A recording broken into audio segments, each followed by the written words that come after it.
a day to my 40th birthday, I used to be the Secretary General of the African Parliamentary Network on Internet Governance, which is a network of parliamentarians across the African continent pursuing internet governance. And so I sit before you because I got the honor and privilege of a fantastic 40th birthday gift from His Excellency the President of Ghana as a nominee, or his nominee, to the Ministry of Communications, Digital Technology and Innovations. I thank you. Thank you very much. We are going to start with a question, obviously from the subject matter area, order 2175. So we'll start with, from my left, I'll start with Honorable Isaac Boamanyakun. Please, you have the floor. Thank you very much, Mr. Chairman. Congratulations, nominee. I've known you for quite a while. When we both undertook the University of Law LLB program. So it's University of London Law. Yes, we did the LLB together. So, nominee, my first question to you, if you look at the cost of calling in Ghana on our mobile networks, when you compare the cost to other West African countries and other jurisdictions like you find out that the cost of calls in Ghana is very, very high. What are you going to do as the Minister of Communication to bring down the cost of calling in Ghana? Thank you very much, Mr. Chairman. Thank you very much, Mr. Chairman. When it comes to voice calls, I believe that is a part of the market that is in decline, has been in decline over the past decade with the rise of data calls and voice over IP calls. However, still call volumes make a critical mass of the revenue for MNOs. It's important to place it in perspective that when you talk about the cost of calls and you equate it to the European market or the North American market, those markets are very well matured, and the infrastructure that supports the core business of running an MNO are in a position to support lower prices. However, when you look across the African continent, it is safe to say that prices of voice calls in Ghana are competitive relative to other African countries.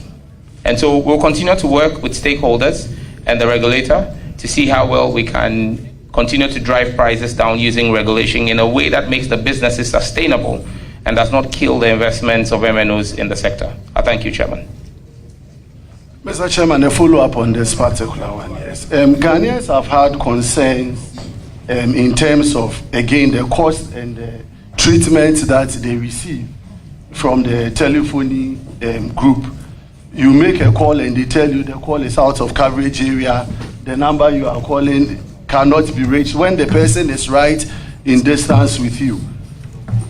When you put all of these together and the cost that one needs to pay for such services, what are you going to do as a minister to assure Ghanaians that whatever cost we incur in these service areas receive the needed benefits of those calls? Thank you very much, Mr. Chairman. Once again, on the issue of voice calls, I think that the real issue with voice calls is not necessarily the cost, if I understand the market. It's what you just pointed out in your follow-up, the quality of service.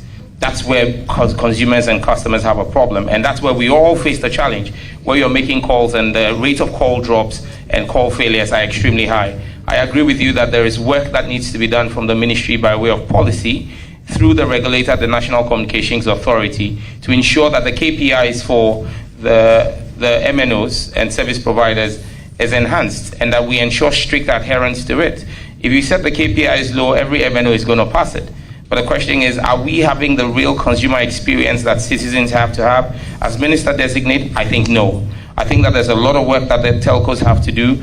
Government also has to do some work, because for you to get better quality of experience, you need to allocate more spectrum to the MNOs. So as Minister Designate, if approved by this House and I become the Minister, one of the things we'll work with the regulators to do is to make more spectrum available to the MNOs. However, we'll be raising the KPIs and ensuring that the standards are met. And I will not be a minister who will be afraid to impose fines on MNOs who fail to meet the quality of service. Ghanaians deserve the best quality of service, and we would crack the whip where necessary, but we would also support the MNOs to ensure that they get what is needed to provide us the best quality of service. I thank you. Thank you very much, nominee. My second question, Mr. Chairman, sits around the emerging issue of cybersecurity threat that we face as a country. In Ghana, a couple of our institutions have received cyber attacks, and its consequences on the nation is very dire. When you check the cost of cybersecurity... Chairman, please, Chairman, I want to draw your attention that this committee, members of this committee originally, we don't have a quorum to continue with this vetting. And I want to bring that to your notice. And I'm raising quorum issues. Chairman, you should be able to establish that we have quorum under Order 64. Then we'll be able to make proceedings. We don't have quorum. Yes, we do. We have. Chairman, with all due respect to the First Deputy Minority Chief Whip, with all due respect to him, with all due respect to him, this shouldn't happen again. Thank you. If you want to invoke the rules, please do so properly. Do not interrupt the proceedings in such a disorderly manner. You have failed to invoke the rules properly. This is a committee proceedings that is ongoing. You have not established the number of committee members sitting around the table for which will warrant your interruption in such a manner. With all due respect, let me offer some education. This committee is constituted pursuant to Order 217, Rules 1, 2, 3, 4, 5, 6, 7, 8, 9, 10. In accordance with Rule 217.2, there are standing members of the committee pursuant to 2171. There are 11 standing members. Under 2172, subject matter committee leadership are statutorily mandated to be represented on the committee where subject matter minister nominees appear. As we speak, your side has provided 2 names as subject matter leadership committee from the communications committee. The majority side has also provided 2 subject matter honorable names to satisfy the requirement under that provision. Now, if you add these 4 members to the standing members of 11, that is 15. Now, you have not established that as we proceed, a quorum of 15 will give you at least 5. You have not established that even the membership supplied. Please, Chairman, can we have some order around the table? Please. You have failed to establish that even around the table, myself, yours truly, the chairman presiding, plus the 2 members you have supplied, plus 2 from our side, that is 6. Even minus you. And you are not the member of this committee. You are not. Speaker, please, with all due respect. Point of order. I'm a member of this committee. With all due respect. Understanding Order 2177. Yes. Read Order 2177. I'm a member of this committee. Please. I haven't called you yet. Please. The chair. Call him and he's also distracted. So if he's misleading the House, he should read Order 2177. And then he should withdraw the fact that I'm not a member of this committee. Because if you read Order 2177, Chairman, it states that a member of the leadership of the House is entitled to participate. I'm a leader of the House. Chairman, I am entitled to. So I'm a member of the committee. So don't say I am not. Please switch off. Please. Let's try and do this orderly. Please, let's You have some finish order. them, don't Establish worry. that you have quorum. They are just Establish afraid. the ranking member, the vice ranking, the minority whip, the one person we appointed who is in the person of Honor Patrick Wama. None of them is here. On your side, the chairman is not here. The vice chair who you are presiding now, they are not also here. Establish that you have quorum before you continue. All right, can you, Mr. Chairman? Mr. Chairman, Honorable Ramsey, go ahead. Mr. Chairman, please, let's all. Chairman. Can you come in? Chairman. Come in. With all due respect to the Honorable Habib, with all due respect to him, my point is that he is not a statutory member. He is also a member in pursuance of 2177. So if you just walk in, you have not even sat down for more than 2 minutes, and then you jumped in. Now, I have established that this committee is properly constituted for its work. In any case, we are not speaking of a commencement quorum. There's a difference between a commencement quorum and a decision-making quorum. You have not demonstrated the distinction. Please, Chairman, with all due respect, this is very serious business of state. So the leader should comport himself. And if he wants to come in, okay, I withdraw that. Now, Chairman, I withdraw. It's withdrawn. Please withdraw. Now you just jumped in to raise an issue of quorum, and I'm saying this is the third nominee that we are listening to, we are interrogating. The point where you could raise a commencement quorum is long past in the morning. We are in progress, we are in flight. When it comes to a decision making, then you could decide, you could raise the issue of quorum that we are about to take a decision as a committee. We are not properly constituted. Now, may I refer you to Article 102 of the Constitution and 104 of the Constitution, and in reading that, marry it with the decision of the Supreme Court in Abdullah versus Attorney General, that the rules of Parliament are applicable mutatis mutandis to the procedure before a committee's work, and that where the committee has begun proceedings, quorum was established, and the proceedings is ongoing. So you cannot raise the issue of commencement. Now let me establish this point. Chairman, let me establish this point.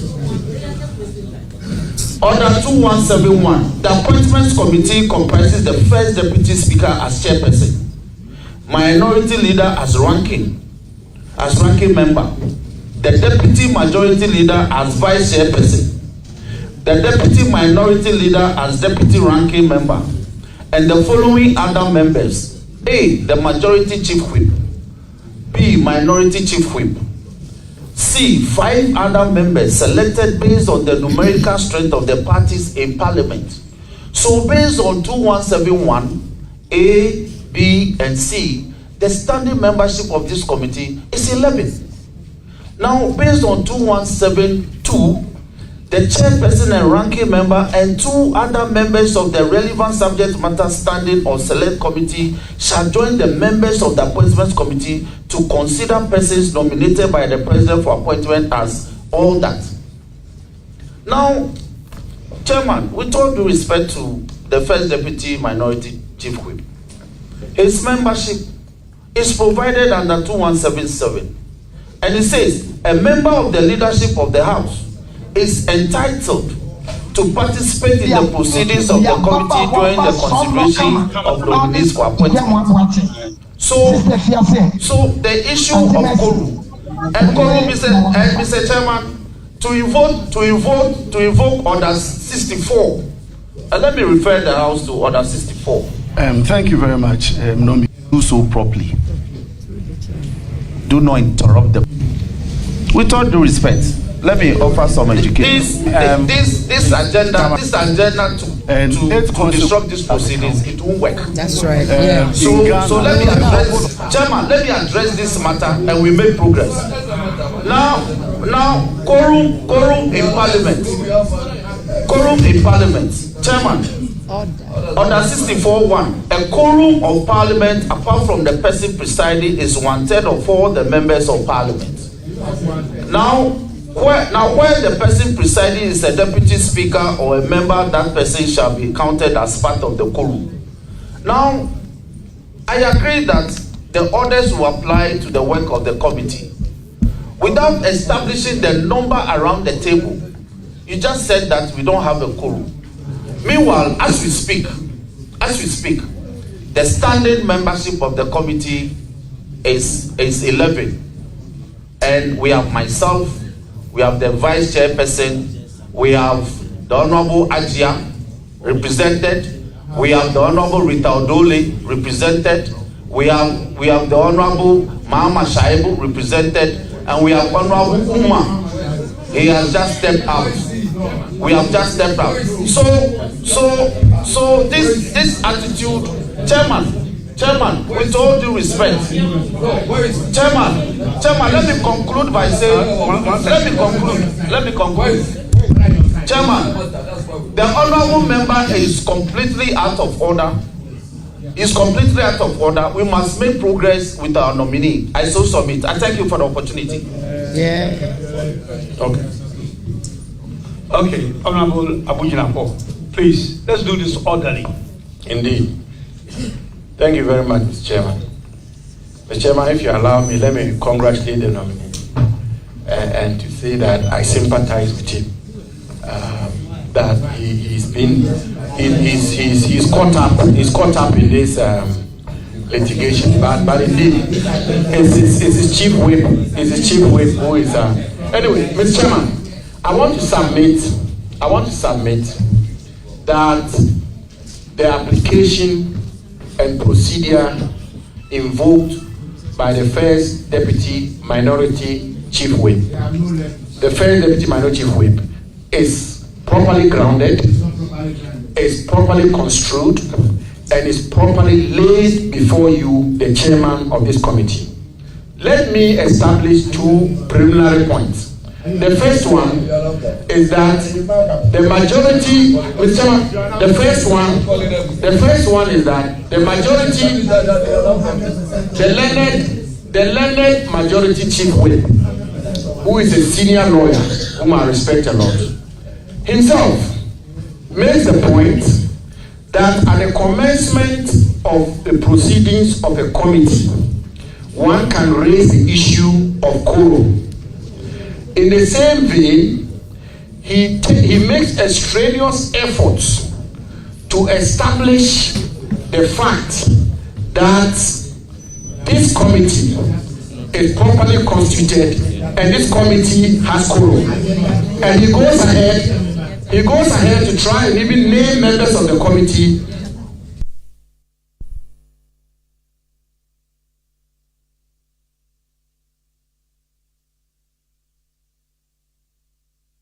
that you can only raise the issue of quorum at the beginning or the commencement of the proceedings of the committee. That's the first point, the first preliminary point. The second preliminary point, Mr. Chairman, the second preliminary point, wait. The second, Mr. Chairman, the country is listening to us. The majority chief whip has made a very comprehensive legal submission.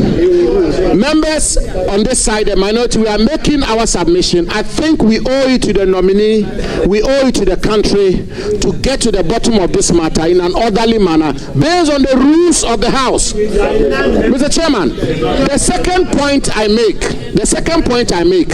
is that what the deputy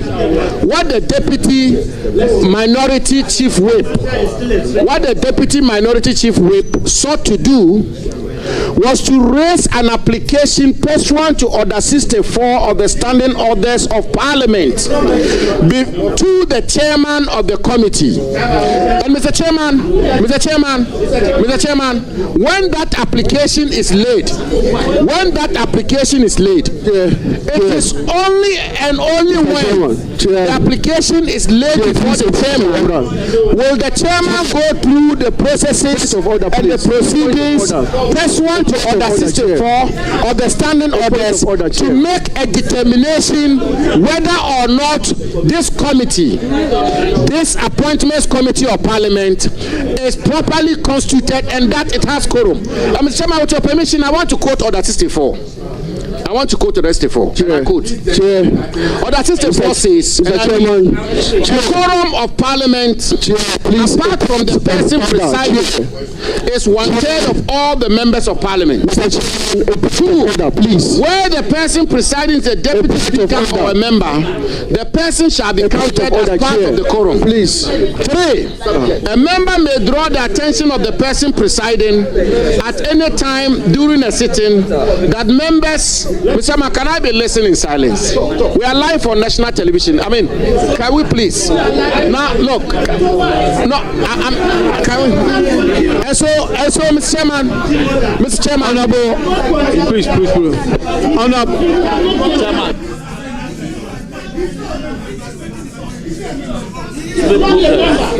Honorable member, not a member. No, he is not. Can you put that thing off? Please. Yeah. Okay. All right. Honorable member, I believe you are done. Mr. Chairman, now just a few more minutes. Yeah. 1 or 2 more points. Relax. And so, Mr. Chairman, what is the point I seek to make? Mr. Chairman, the submission I make is that pursuant to Order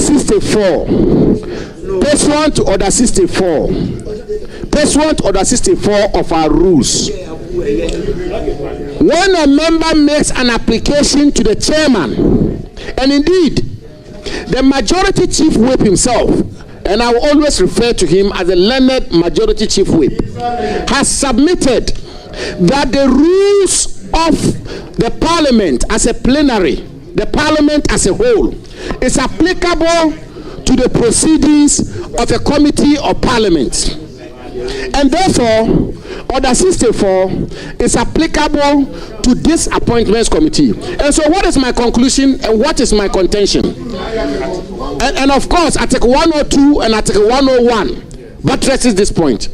Mr. Chairman, and so I'm contending that when the deputy first minority chief whip made the application to you, the correct and proper procedure pursuant to Order 64, which is Order 64 applicable to the House of Parliament, and which the majority chief whip himself has submitted, applies to the committee of the House, and therefore the committee, the appointments committee. Mr. Chairman, I conclude by saying that you then would have gone through the processes of establishing whether or not this committee is properly constituted and has quorum to conduct business. Mr. Chairman, as we speak, the NDC members of this committee have now all run into the committee. They run here.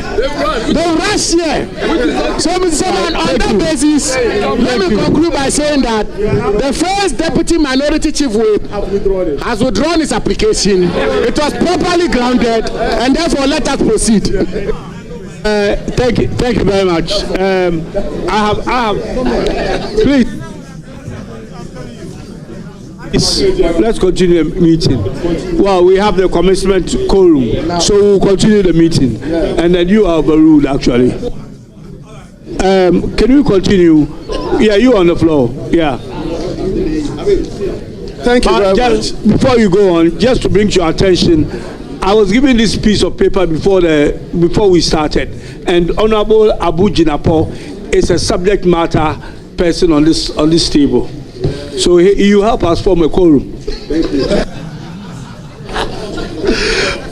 Thank you very much, Mr. Chairman. I was on my second question to the nominee, and that's my second.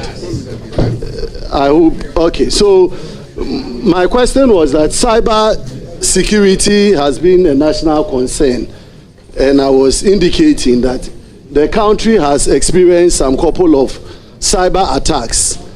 And then when you consider the cost of establishing cyber security in institutions, it is on a very high side.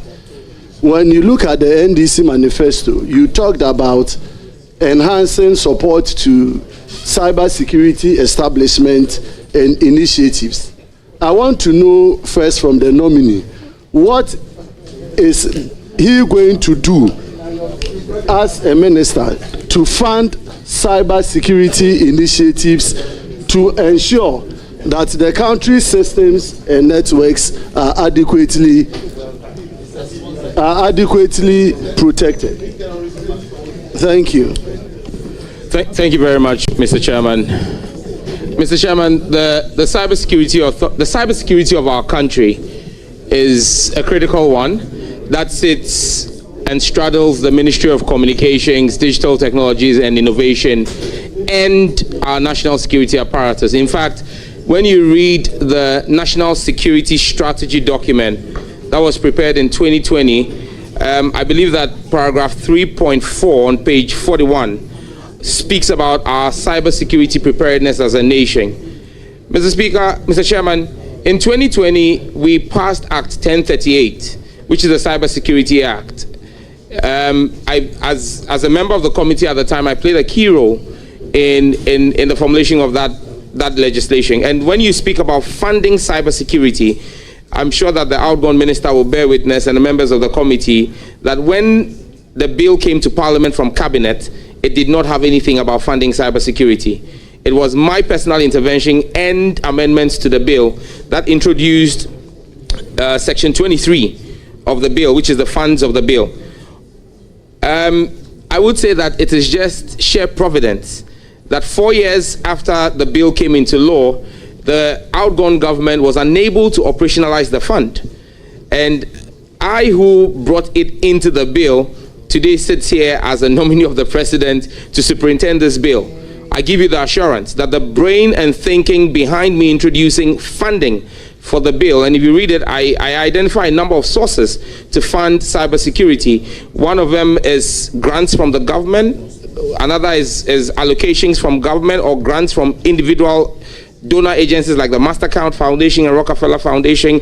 Another one is actually the establishment of the Cyber Fund, which will be a dedicated fund for beneficiaries of cybersecurity. So I think I just share providence that when approved by this House, and I assume office as Minister for Communications, the thoughts that came through my mind in September 2020, when I introduced this as an amendment, will see the light of day under President John Dramani Mahama. I thank you. Thank you very much, Mr. Chair. My last point has to do with the fintech space. It has to do with this fintech space. So you realize that a lot of Ghanaian enterprises or young Ghanaians have built capacity within the fintech industry. Yet when you look at support from donor enterprises like the World Bank, most of their support in these areas are for Ghanaians to buy software, or they buy softwares for Ghanaian companies, which limits the development of our fintech industries. Now, there's also a call from your NDC and during your manifesto that you are going to establish a $50 million fund to support the fintech industry. My question is, how are you going to protect the young Ghanaians who have built up their capacity in this fintech space? How are we going to make sure that they get the needed support and leverage to build their capacities and growth? And also, how is this fund going to be disbursed? Thank you very much, Mr. Chairman. Thank you very much, Mr. Chairman. Mr. Chairman, as subcommittee chairman for the NDC's Manifesto Drafting Committee on Digital Economy and ICT, we put in place that policy plank with the approval of His Excellency John Dramani Mahama to set up a 50 million fintech fund. The 50 million fintech fund, that 50 million is supposed to be a seed funding that we're going to use to attract funds from other multilateral and bilateral donor agencies. Our target is to build a $300 million fund. That's not going to be disbursed like confetti, but that's going to be used as seed funding to attract major funding from venture capitalists and angel investors. Another thing we're going to be doing to support the fintech industry in Ghana is the setting up of business advisory supports and regulatory sandboxes to ensure that our young startups survive. In fact, the statistics show that most startups die before their 5th anniversary, and that's because most of these startups are started by young innovators who don't have all it takes to run a business. It's one thing being an innovator, is a completely different business running and managing a business enterprise. And so that's where this fund is going to come in, to offer them the business advisory support, to give them what it takes to run a business profitably, whilst the innovative juices of young Ghanaians, the creative minds that God has blessed this country with, will continue to explode. But one last thing we're going to do for the fintechs is that we're going to redefine the entire regulatory framework. As we see today, the president has issued an executive instrument that redesignates the Ministry of Communications to the Ministry for Communications, Digital Technology and Innovation. Fintechs are digital technology. It's because of them. They are at the heart of President Mahama's government, because he wants to have a truly financially inclusive government by the time he's leaving office in 2028. And so we're going to set up an independent subsidiary of the Bank of Ghana, along the lines of the FCA in the UK, and along the lines of GIPS, 100% owned by the Bank of Ghana, but that's going to be agile in its regulatory framework and allow for innovation, things like agri-tech, edu-tech, insurance technology in the fintech space to take off. So this is the golden era for fintechs under the next 4 years of John Dramani Mahama. Mr. Chairman, I thank you.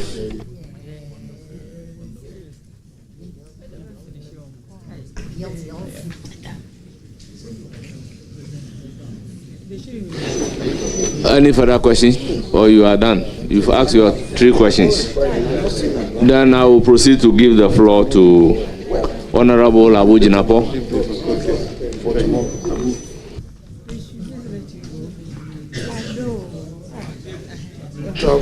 Honorable members, what we do is that we want to exhaust the subject matter committee members first under Order 2172. And subject matter committee members is 2 from each side. So if you want me to give the floor to another person. Before you can. What is your pleasure? You want to go the other side?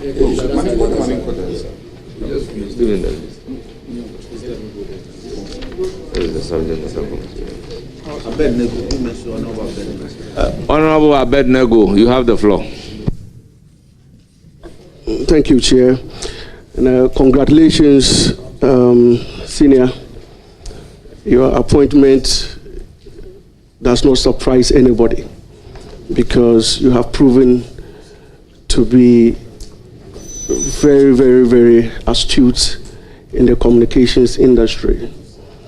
I wasn't here in the 7th Parliament, but I followed your exploits when you played a leading role in getting the cybersecurity law passed in 2020, Act 1038. There was a question on that, but let me pick your thoughts also on the same subject matter.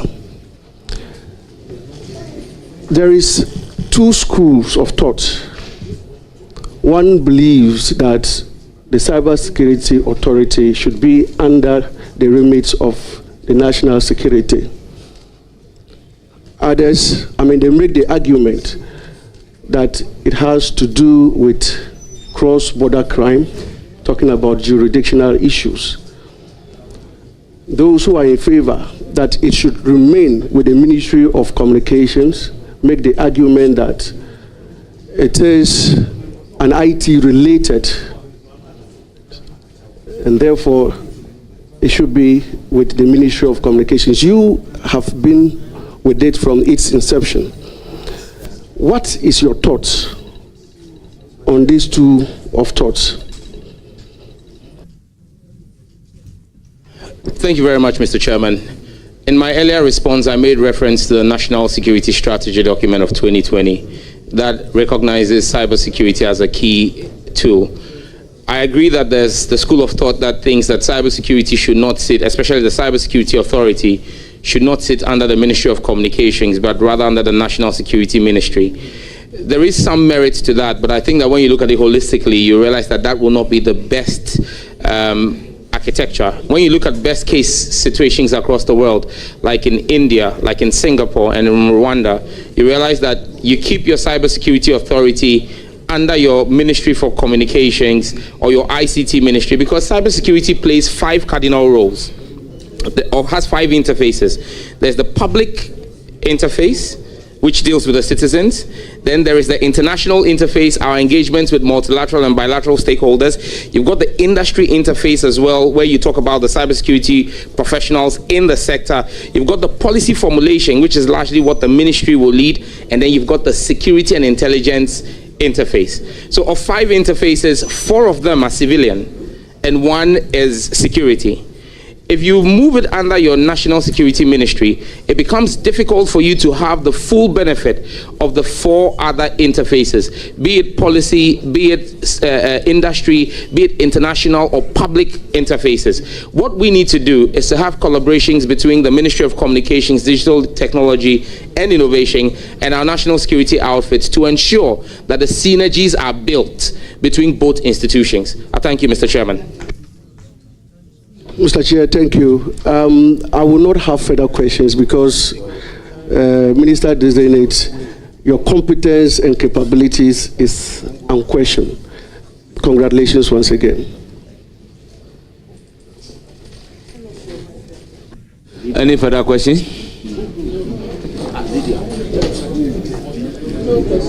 I then move to give the floor to Honorable Abu Jinapo.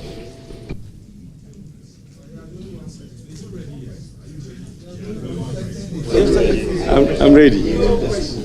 Honorable former Minister, the floor is yours. Thank you very much, Mr. Chairman. Mr. Chairman, let me congratulate Honorable Sam George for his appointment as a Minister for Communication, and I do so very warmly. Congratulations, Minister. Mr. Nominee, I believe you'll be following the unfolding matter of intense interest to the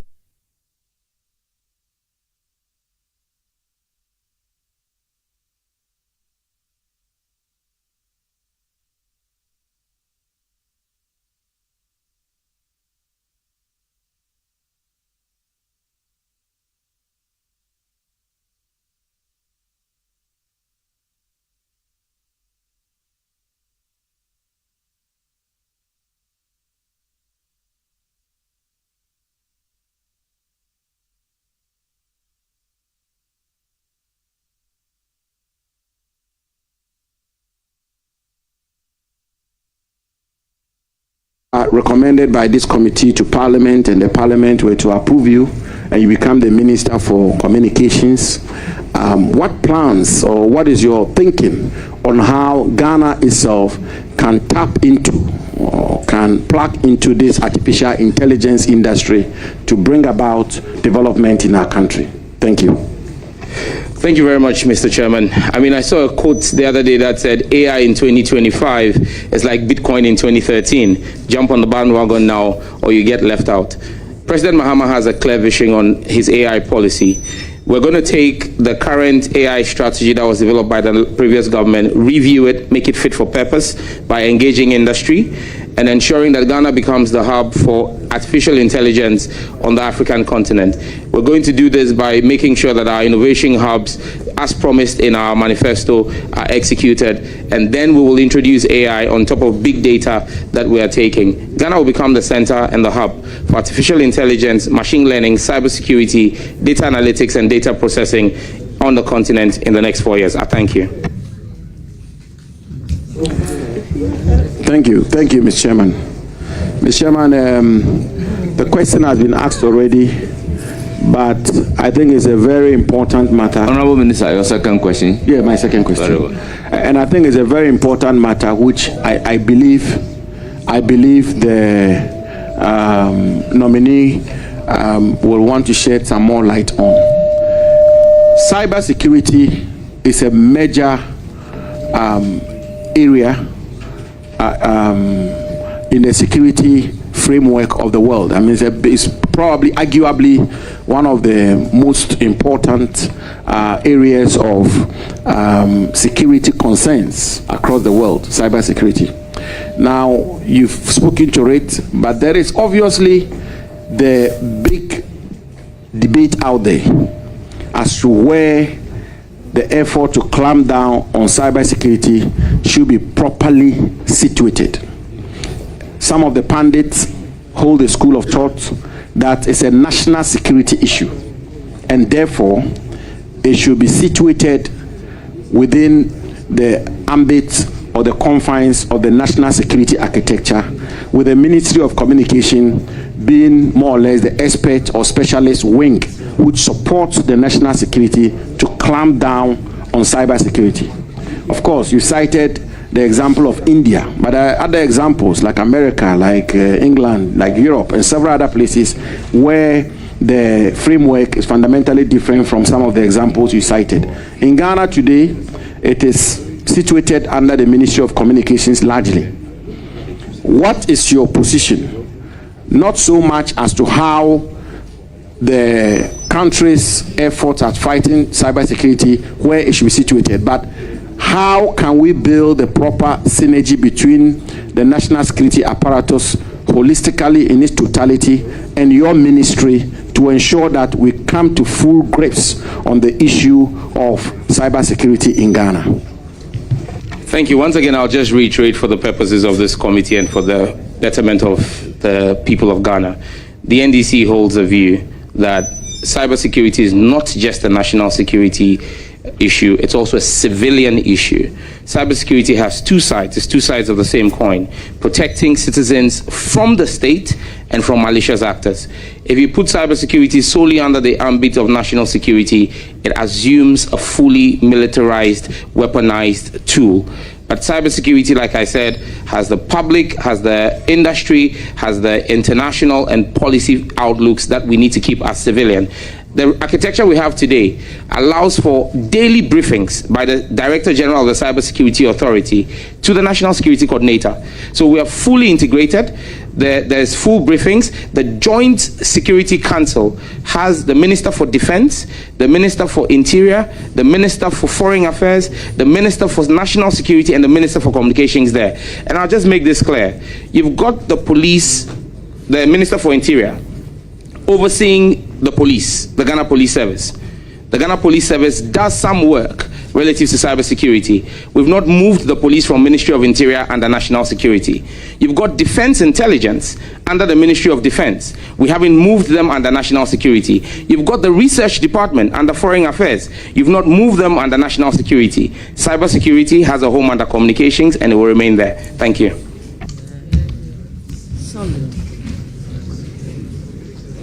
You are entitled to 3 questions, so you can ask your final question. Thank you very much, Mr. Chairman.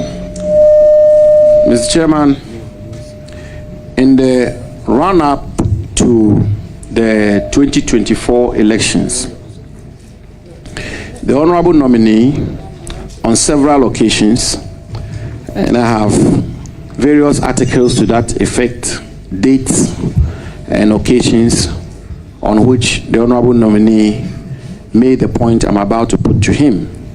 And one of them I quote, which was uttered on the 5th of December at the NDC's final rally. And I quote, Mr. Chairman, the nominee said, vote for candidate Mahama to sign the anti-LGBTQ bill, end quote. Mr. Chairman, by way of background, we are all very familiar with the interest, this, and rightly so, the interest the anti-LGBTQ bill generated in our country, so much that it traveled all the way to the Supreme Court. And the honorable nominee was very categorical that if you voted for President Mahama, the bill will be signed. So my question to the nominee, following the firm promise and commitment he made to the Ghanaian people on behalf of his party, the National Democratic Congress, and his candidate, President Mahama, when will the bill be signed? When will the bill be signed? Thank you very much. But Honorable Sam George, be brief. Be brief. Thank you, Mr. Chairman. You know that this question, because you were chairman of Constitutional, Legal and Parliamentary Affairs, you know my passion about this. His Excellency President Mahama spoke immediately after his swearing in when he met with the Catholic Bishops' Conference. I wish to quote what he said, parts of what he said, with your permission.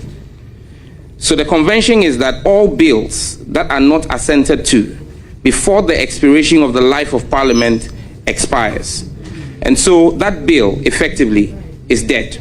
It has expired. I don't know what the promoters of the bill intend to do, but I do think that we should have a conversation on it again. I repeat that again for emphasis.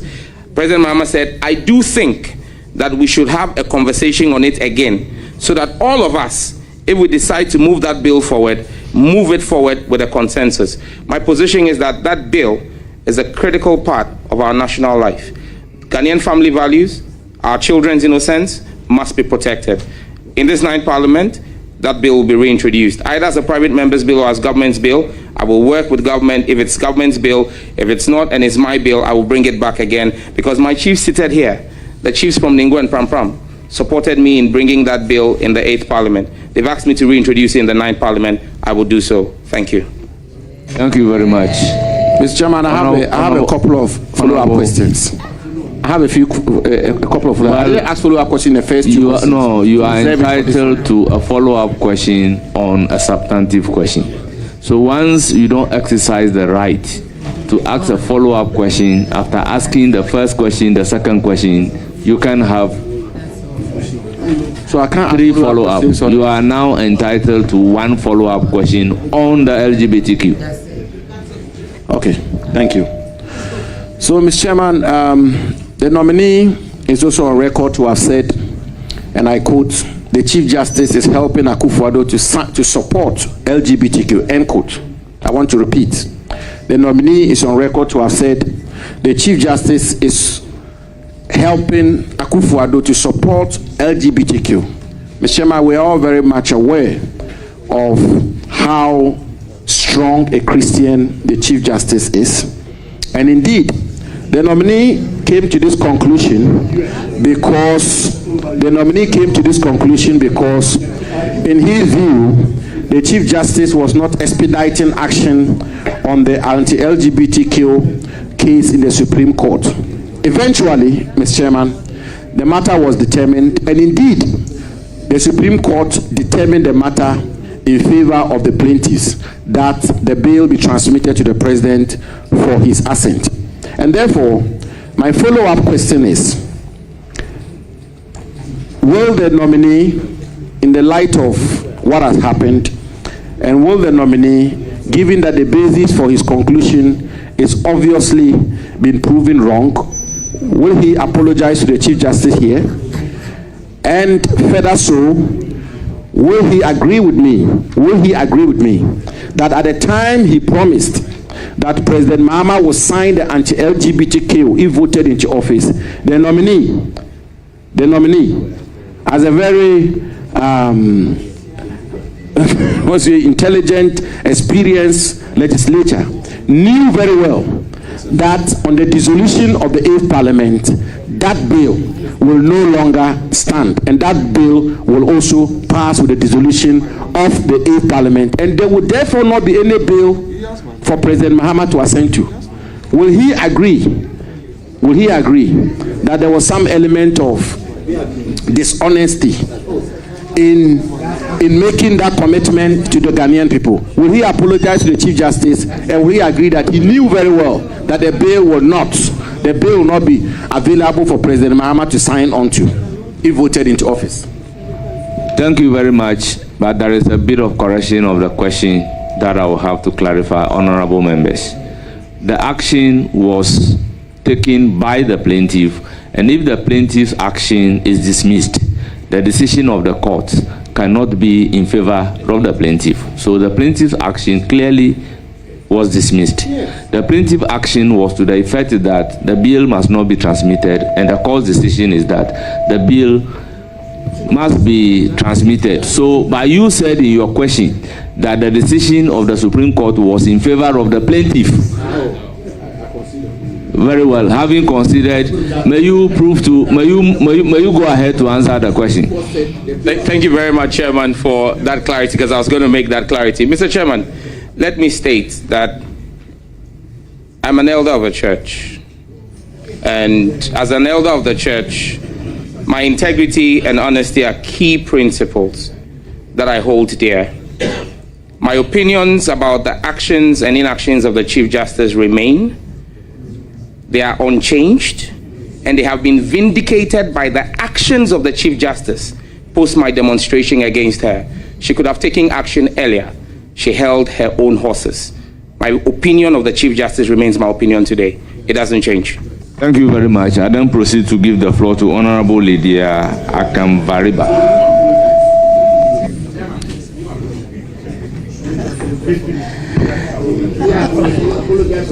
Thank you, Mr. Chairman, for the opportunity.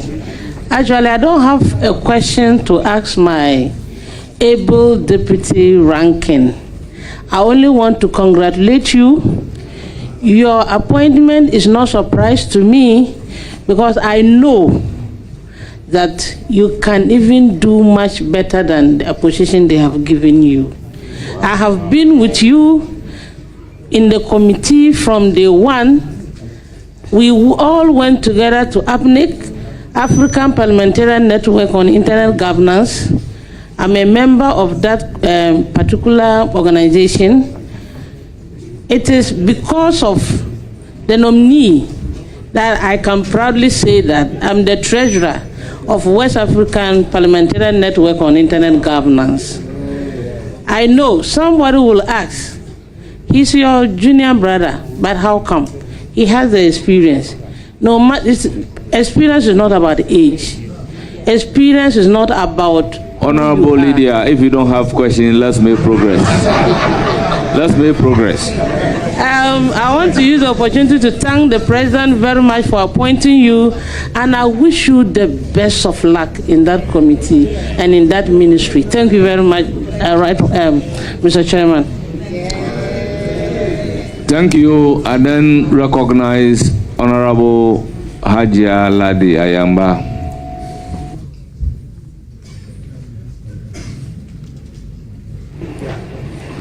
Thank you, Chairman, for the opportunity. Congratulations. As for these congratulations, it's worth it more than 1,000,000 times. But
Please, you operate within the terms agreed upon. Absolutely.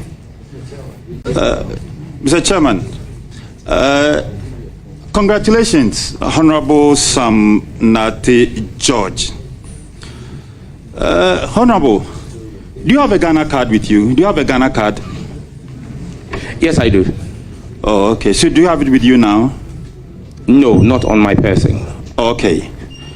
So why would you say that using the Ghana card as the primary source for the SIM registration was flawed, and that you would want to subject the good people of Ghana to another re-registration of the SIM card?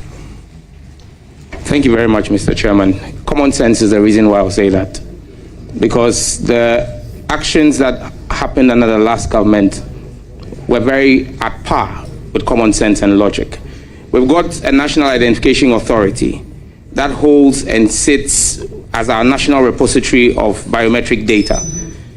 I think it was wickedness of the highest order to subject Ghanaians to long hours of queues, taking away productive man hours affecting our economy, to go and queue again and resubmit biometrics, simply because egos could not be managed. We will do a proper SIM re-registration again, but this time nobody's going to queue, because common sense will prevail, expertise will prevail, and logic will work. The MNOs hold a certain set of data. We would use technology to cross-reference that against the NIA's database and all biometric databases, and only instances where there are disparities would require you visiting an MNO shop. Because today, as we speak, the telcos cannot truly verify who is holding their SIM card. And it even is in their own benefit for us to do this process and do it properly. Thank you very much. Thank you. I'll proceed to recognize. I have a follow-up. Please be fast. Honorable nominee, as a follow-up to the question, to the first question. Okay. Hold on. Before the second question, Honorable nominee, we played with you. We know issues associated with the use of common sense. So I will consequentially direct that the aspect of the common sense be deleted from your answer to the question. Thank you very much. Please proceed to ask your second question. How can he withdraw what I have directed to be expunged from the record? I have given a direction that same be expunged from the record, so it's no longer available for him to withdraw. Please proceed to ask your next question. Mr. Chairman, thank you for your ruling on this matter. As a follow-up to the earlier question for the re-registration that you've planned to undertake, is it going to cost the Ghanaian taxpayer for the re-registration that you just spoke about?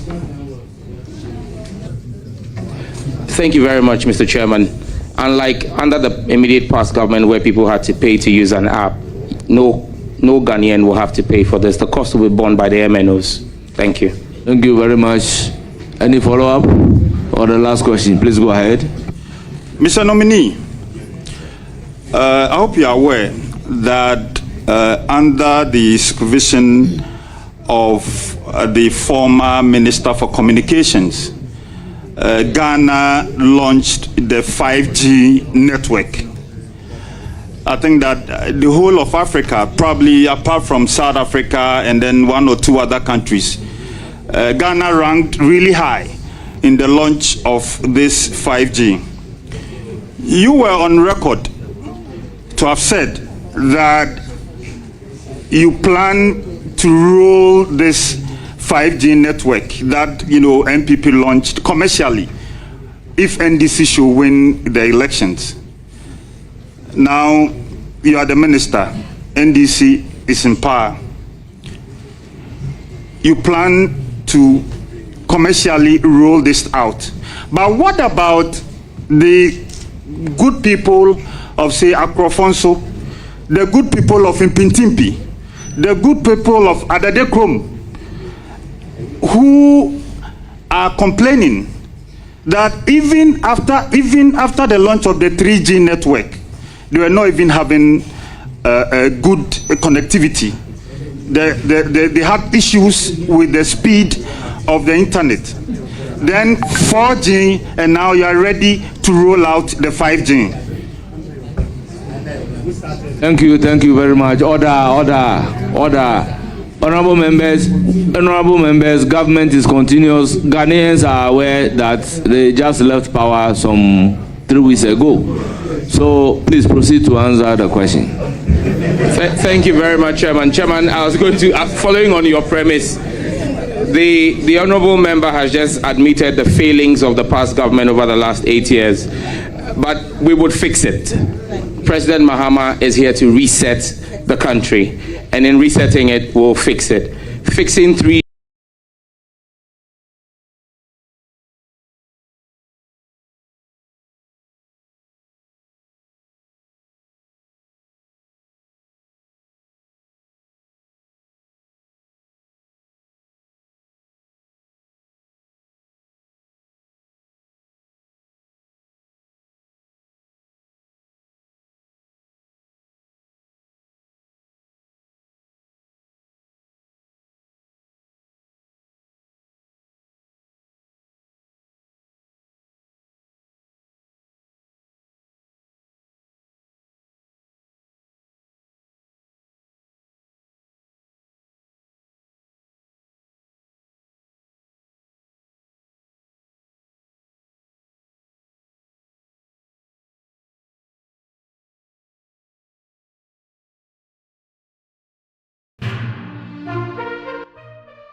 And national roaming. The question seems to equate both. They're two different things, because the ECOWAS roaming is between Ghana and other member states of ECOWAS.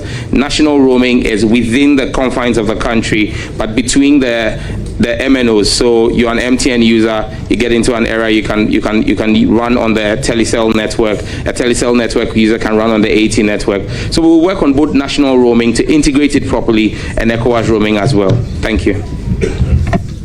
Thank you very much. I will recognize Honorable Alassane Umar. Thank you, Chairman, for this opportunity. Honorable Sam George, congratulations. I wish you well. I have a question regarding this. I have two. One is about the party manifesto, and that is about the rolling out of how will you roll out the 1 million coders project? Can you tell us? Thank you very much, Mr. Chairman. Mr. Chairman, the number of models that are being considered, when approved by this House, I would, under the instructions of His Excellency, determine which of the models will be suitable for rollout by His Excellency. But we've got about 3 models, but I can't speak to them until approved by this House and giving direction by His Excellency. But we have 3 feasible models to run them out. Thank you. Thank you. My second question is about MTN Ghana has been declared as an SMP, which is a significant market power. Would you reverse the decision, and why? Thank you very much. The outgone minister or the outgone administration declared MTN as an SMP. under Section 20 of the NCA Act. Mr. Chairman, being declared an SMP is not a bad thing. However, the mode in which you use it is where the problem is. The previous administration used the SMP tool as a punitive measure. The SMP tool is meant to be a corrective measure.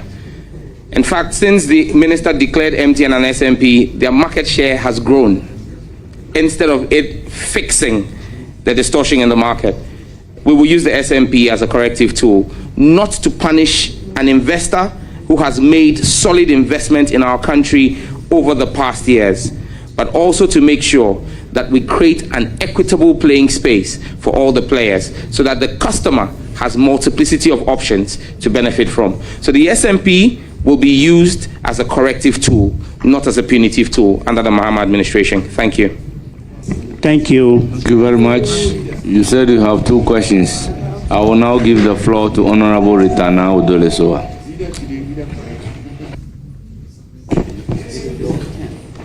Thank you, Honorable Chair.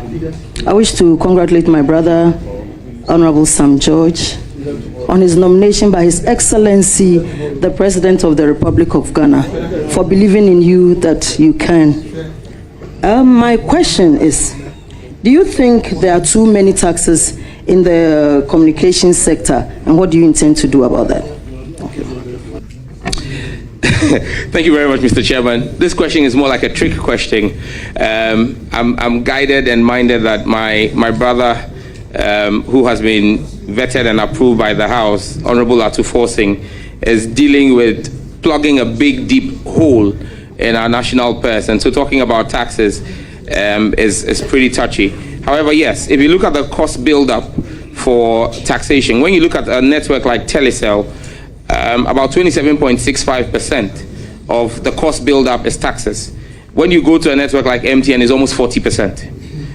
It's important that we look at the taxes in there. I know that the government has indicated, our government has indicated that we'll repeal the COVID levy. The COVID levy is part of the cost build-up. But I think that one of the key things we need to do for the telcos to help with the pricing would be to look at power tariffs, because power tariffs is where the real issue is. That's where the real cost element comes. And conversations are already on the foot between myself and Honorable John Jinapo and the industry to see how we can work on that. But I believe that something has to be done about the tax build-up for the sector. Thank you. You have additional questions. Yes. Please go ahead quickly. Thank you, Chairman. I want to find out from the Honorable nominee, as members of Parliament, there's cybercrime ongoing where Facebook accounts of honorable members of Parliament, because I'm an MP, that I'll speak to that. We have our accounts, I'll say impersonation of our accounts, and people are duping people through our names, and sometimes they'll say they're going to create employment for them. This is something we reported in the 8th Parliament, and nothing was done about it. These people have MTN Momo accounts, and they are able to get people to pay monies into those accounts, and it's a bit worrying. What do you intend to do, or what can you do about it when given the nod as the minister? Thank you. Thank you, Mr. Chairman. Question is double-edged. You're talking about impersonation on social media, on platforms that are outside the jurisdiction, run from outside the jurisdiction, and then you're talking about mobile money fraud, which happens within the jurisdiction. On the Facebook platforms, I think that we're going to work closely with members of Parliament. The Speaker tried to do that with leadership of the House in the 8th Parliament, to try and get all members of Parliament to come together and public government officials for us to identify your accounts and then verify those accounts. But let me use this platform to appeal to the young people and the people of our country. No member of Parliament or Minister of State will come into your inbox on Facebook and offer you a job. It is a scam. Please beware. We've given this notice several times because cyber awareness is the key to this. So we beg, no minister or MP will come and offer you a job. When it comes to the mobile money fraud, that's the more reason why we need to do the SIM re-registration. Because today when you ask the MNOs to identify for you who really uses that SIM, they are unable to do so because many of those SIMs were pre-registered SIMs. And if there's an instance I'm aware of last year where we pursued with the Cybersecurity Authority from Parliament here because it involved a member of Parliament. When we found out the card that was used to register the SIM, the individual whose card was used had never even gone to that MNO to register a SIM. So somebody had used his details to register that SIM. That's why we need to re-register the SIM. So we will work with the MNOs to clean up the sector using SIM re-registration and then ensure KPIs that will drop cybercrime using mobile money fraud. Thank you. Mr. Chairman, I want to wish him the very best and God's blessings. Thank you. Thank you very much. I proceed to recognize Honorable Samia Oku. Thank you, Mr. Chairman. Mr. Nominee, permit me to take you back a bit to the question of LGBTQ. Let me take you back to 2014 during a program on multi-TV, Joy News, Joy TV. That time it was Majority Caucus. And let me paraphrase. That is a direct quote, and I'm quoting in full. I believe that this matter has been overflogged and is being pushed just to suit a thing, parochial political agenda. C, irrespective of my personal opinion on homosexuals, the Constitution of this country remains supreme, and the Constitution of this country enjoins that everybody has right, and their rights must be protected. It's actually one of the preambles to the Constitution of Ghana. We must speak issues which are of necessity to the Ghanaian people. The amount of airtime we have wasted, I call it wasted, not spent, wasted talking about gays when we have pertinent issues of water, pertinent issues of power, potential petrol prices going up. Look, those are the things that bother everybody. And they don't care whether the president, at that time, His Excellency President Mahama, who published his book, is gay or not. This was in 2014. My friend and brother nominee, I want to ask, has this view changed? And if it has, what occasioned it? Thank you very much. I would, if I had the opportunity, play the full recording of my submission for the purpose of the country, because what you have read is a 2 minutes 14 seconds transcript. I have the video. Do you want us to play it? Your transcript is of a 2 minutes 14 section of a 14 minutes long submission. Honorable nominee, I think the question that he's asking is whether or not your view has changed. Chairman, respectfully, he layered the question. My answer needs to be layered as well. So I plead with you to give me some time. My respected colleague, Chair, thank you for the opportunity. Sometimes the public misconstrue the engagement. You've been our colleague. When certain questions are being asked, they are not meant to embarrass you. I want you to sit here with a mindset that this inquisition is for the purpose of governance. No intention to disrespect you. We are political animals. There are times that when we are in the space of politics, we act in a certain manner. But with the benefit of hindsight, we all realize that, oh, maybe this one, it could have been this or that. So some, take it easy, relax. This vetting process can be as short as possible, depending on posture, approach. I recall, and I will say this with the leave of chair, I recall, in my early days in practice, here was a young barrister advocating for bail on behalf of my clients. And in the bail application, I was talking too much law. I recall the district magistrate, after court, called me into his office and asked me whether I know why my client was denied bail. He said, normally, when you are appearing before a court and you want bail, the approach is not all about the law, how you even extend courtesies to the court. Situations where you think the court is erring, how you go about it will contribute materially to how the judge will treat your client. I'm just saying this to get you to take a deep breath, to listen, so we can have a very good interaction. Don't be agitated at all. Is that okay? Is that fair? Is that okay? Mr. Chairman, I am in no way agitated. I'm extremely calm, and I just want to respond. I mean, and no offense taking to the question by my brother and friend. Mr. Speaker, Mr. Chairman, what I was saying was that it was a 14-minute submission, and in the quote, you hear that I spoke about irrespective of what my views are, those views remain the same.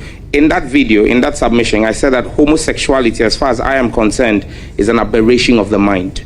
It has been my position in 2014. It is my position today. In 2014, we did not have an advocacy office opened in Ghana to promote LGBTQ. We didn't have it on our screens and in our books like we did in 2020. So the exigencies in 2014 were completely different from the exigencies in 2020 or 2021. So, Honorable Nominee, your views are the same. Yes. Please proceed to ask the second question. Mr. Chairman, this is a follow-up, so it's not a second question, Mr. Chairman. It's a follow-up. Nominee, you spoke about almost a 14-minute video. But what I read, was it part of the 14-minute video? And if so, that's why I asked, if these words were part of the 14-minute video, has your views changed? Because first, it was general. Now, it is more specific of anti. That's why I'm asking, has the views changed? It's a direct one I asked.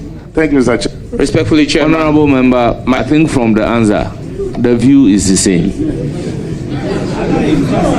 He said so.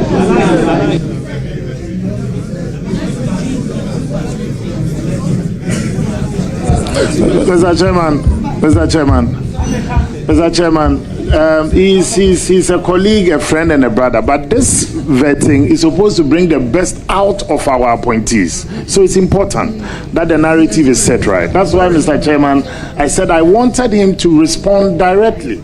That's all. Then I'll go to my second question. So please, direct respond. My views have not changed. Thank you. Thank you, Mr. Chairman. My second question to the nominee. Data has become a gold mine in Ghana. Data. In fact, even when you are bored, what you resort to is data. And tech companies are in a race to mine data from consumers, often devising sometimes unethical measures and means. Through unsolicited means, you get messages and all that. How do you hope to address this major challenge? Because there are people that you wake up every morning and you don't even know where and how they got your data and your number.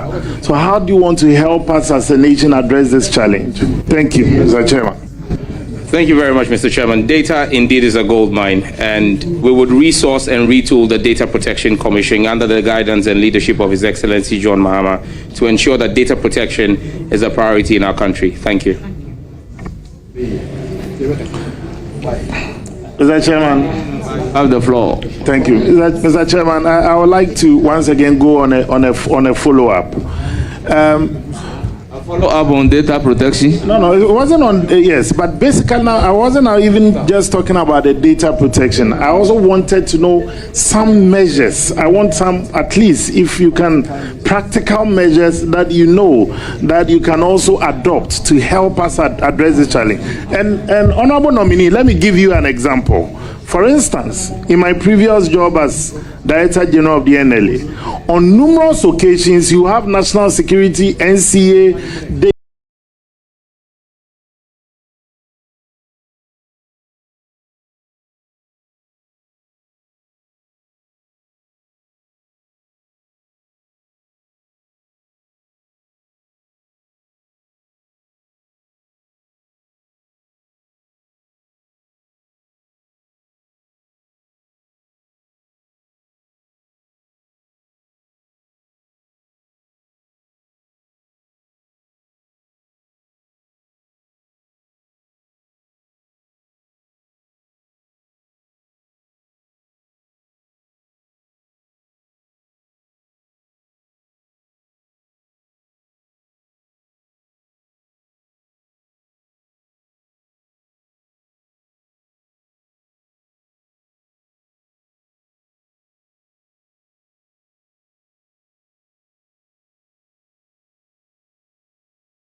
you don't even know where and how they got your data and your number. So how do you want to help us as a nation address this challenge? Thank you, Mr. Chairman. Thank you very much, Mr. Chairman. Data indeed is a gold mine, and we would resource and retool the Data Protection Commission under the guidance and leadership of His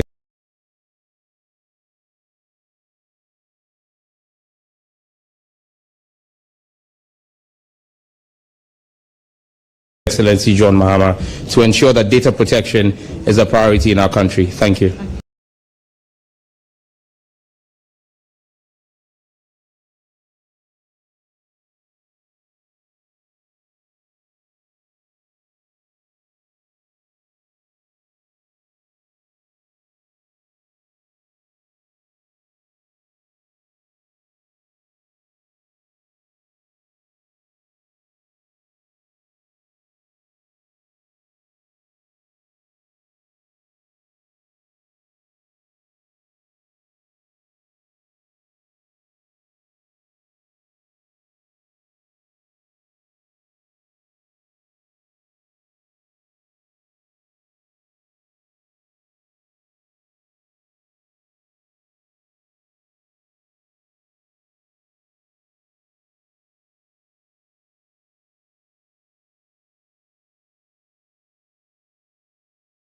Senator Pamoko should be in readiness to follow up. Chairman, let me thank you very much.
Switch over, which will open up TV white spaces.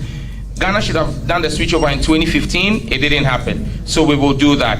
And then the last thing that we're going to do is, as a government, we're going to prioritize making sure that the equipment that was ordered with the taxpayers' money under the last administration and have sat in a warehouse for 2 years and for which warranty has expired, please conclude, we would find a way of bringing those equipments out and using them for the benefit of the Ghanaian people. Conclude. Chairman, I did 1 hour, 1 minute, 45 seconds. Thank you very much. Any further questions? Indeed, you were short but elaborate. Leader, my second question, second and last actually. 80 Airtel Tigo, 100% Ghana, government of Ghana. Is that the case? 100% government of Ghana. Airtel Tigo. Yes, please. If approved by this house, I will be the CEO, chairman, and board of Airtel Tigo. 100% owned by government of Ghana. Beautiful.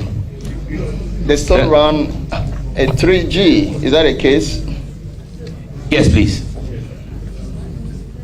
Please, Airtel Tigo not competitive enough to rake in the needed revenue for government. Obsolete equipment, I mean, they just can't compete in the market. Please, tell us what plans you have for Airtel Tigo. On that note, I wish you very well in your new role. Thank you. Thank you very much. Mr. Chairman, Airtel Tigo is a sorry example of what mismanagement of the telecom sector has been in 8 years. Because Airtel Tigo is the illicit love child of Airtel and Tigo. That was tried to be fused together to make it survive, but still, it has end-of-life equipment, debt in excess of 500 million. It's really unsustainable. But there is a roadmap under His Excellency John Dramani Mahama to find a way where we'll have no job losses and to consolidate government shareholdings into a viable enterprise in the sector. Thank you. Thank you very much. Roxanne, you have the floor. Chairman, thank you. The 7 boys, myself, you, Yusuf, Mutala, Ernest, Adongo, Suhini, and Jinapo. Today we are here. I have no doubt about your abilities and qualities that you bring to bear. Just be careful. I know you will succeed. I wish you all the best. We are in this together. I wish you all the best. The question about rural telephony has been asked. And you know, we've been there together. How, as MPs, we are worried by our constituents to improve the networks in the various hinterlands for them. You are in charge now, and I know you are going to roll out good programs to improve that. Congratulations once more, my brother. Thank you very much. I give the floor to Deputy Ranking, Honorable Patricia Apiaje.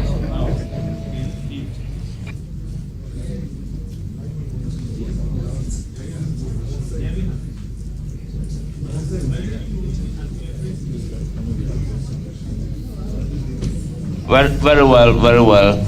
She has yielded to Jerry Shai. Thank you very much, Mr. Chair.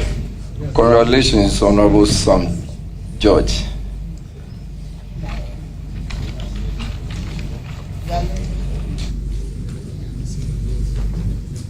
Honorable Sam George, I said congratulations. Thank you very much, Mr. Chairman. Honorable Sam George, at age 40, I think you've done well for yourself. But there are a lot of buts. You have, over the period, used very unprintable words. Said,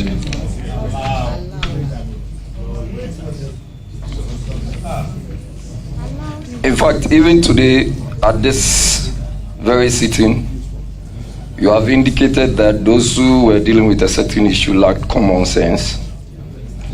You have also said a piece of nonsense when Dr. Baumia had just finished a certain presentation. Honorable Jerry Shai, once I ordered that be expunged from the record, I do not think we should revisit that.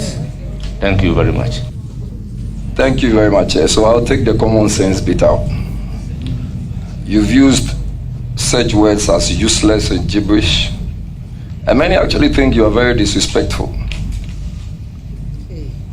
I want the Ghanaian people to be assured that whatever they are thinking is contrary to what you are. Please tell us. Thank you very much, Mr. Chairman. Mr. Chairman, respectfully, opinions are like noses. Everyone is entitled to one. My mother and father who gave birth to me are sitting behind me, and I'm sure they are proud of the son that they have raised. Yes. Thank you very much. And we are proud. Honorable Mr. Chairman, Honorable Chairman, Honorable Chairman, I remember my literature tutor taught me something. What you said, opinion is like gnosis. Is that correct? I just want. So what I'm saying, the literature is a simile, yeah? Yes. Simile. So like and as, you use that, those are similes. Okay. Honorable nominee, would you want to respond to his question in another form without the use of this simile? Mr. Chairman, I have come to know the honorable member who asked the question recently. But if there's one person on this panel who has known me for years, and I believe could be a proper character reference, and attest to the fact that I am not abusive, and disrespectful. It's the ranking member on the committee, Honorable Afenyo Markins. And so, yes, I reiterate, I'm not a disrespectful person. I have opinions, I state them forcefully, but I am not disrespectful. Thank you. Haven't you brought peace unto yourself with this? Because honorable nominee, before we got into this room, maybe you didn't follow, but Mr. Speaker admonished all of us and said that we have to be careful about the things that we say that to us makes us popular in the gallery. Our followers, that's what they want to hear. You remember the 79, let the blood flow. The same people turn around to now say Jerry Rawlings was this and that. You remember? So we have to be very careful, you know. Mr. Chairman, respectfully, I don't remember. I wasn't born. No, I'm not saying. I was born in 85. No, I'm saying we have, I'm saying that at least we have done government, we've read history and all. I was born in 78. I'm sure I was a baby during the revolution. But at least I've come to realize that the same Ghanaians who yesterday called on street justice were the same people who were saying that they want rule of law and all. So I'm just drawing your attention. All right? Yes, please. Let's land safely. Your advocates are many. Let's land safely. Don't disappoint your advocates. Joe.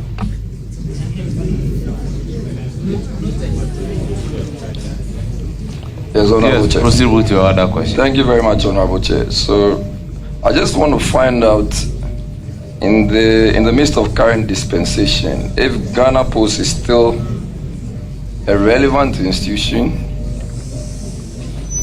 with all these technological advancements, and if at all, what would you do to further equip it to play an active role in the courier services? Thank you very much, Mr. Chairman. This is a very important question. In fact, one of the most important I've had here today. Many people don't know that Ghana Post sits under the Ministry of Communications, Digital Technologies and Innovation. On Friday last week, I took briefings from the management of Ghana Post in preparation for this vetting. And one of the charges I gave to them was to rethink the whole essence of the post office.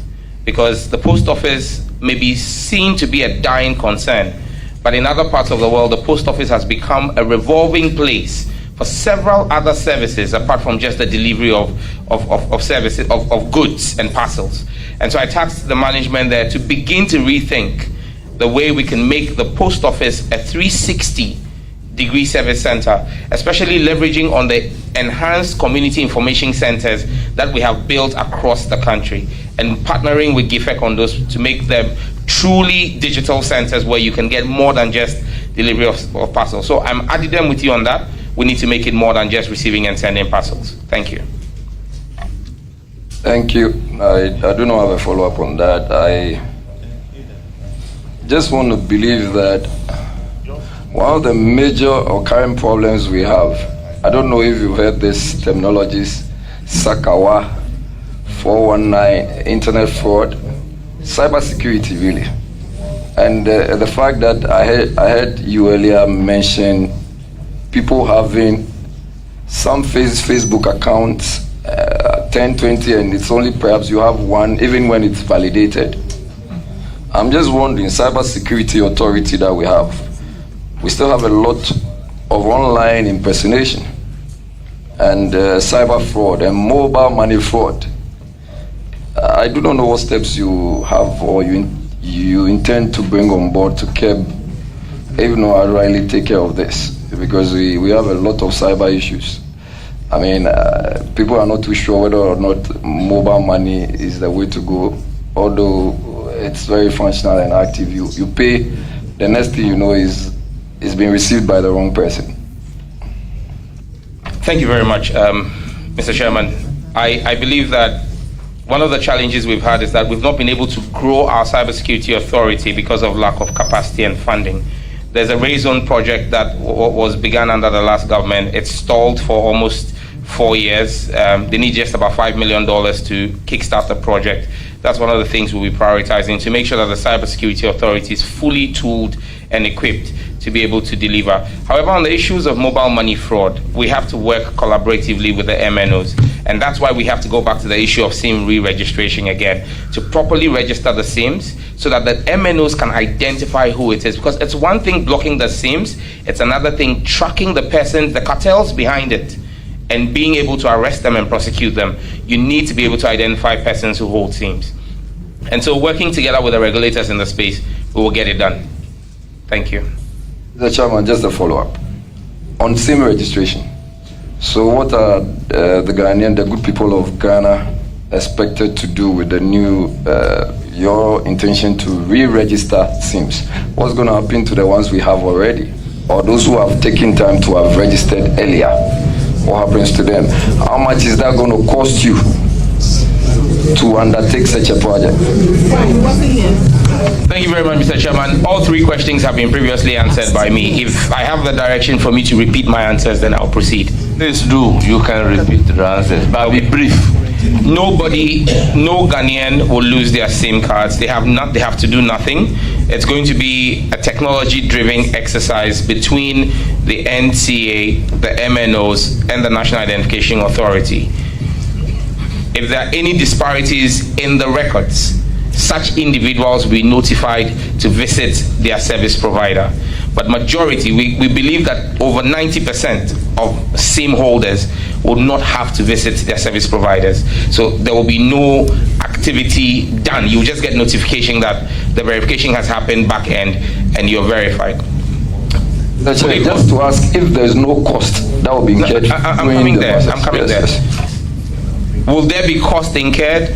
There will be cost, but will be borne by the MNOs, because it serves the MNOs' own purpose for them to be able to know who is holding their SIMs. Because if they can't identify who are holding the SIMs, they are liable to fines from the NCA. They would rather have us do a clean identity SIM register than to get fines. Thank you, that's it. Yeah, your last question. The chair, I'm okay. Good. Thank you. I now give the floor to the minority leader and ranking member of the committee.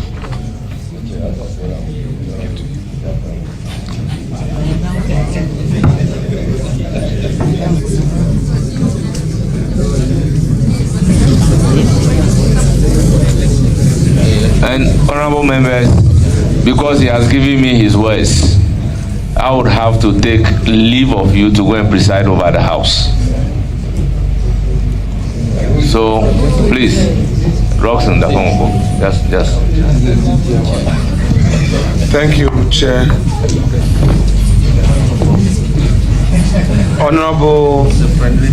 Honorable nominee, first, I thank you for making time to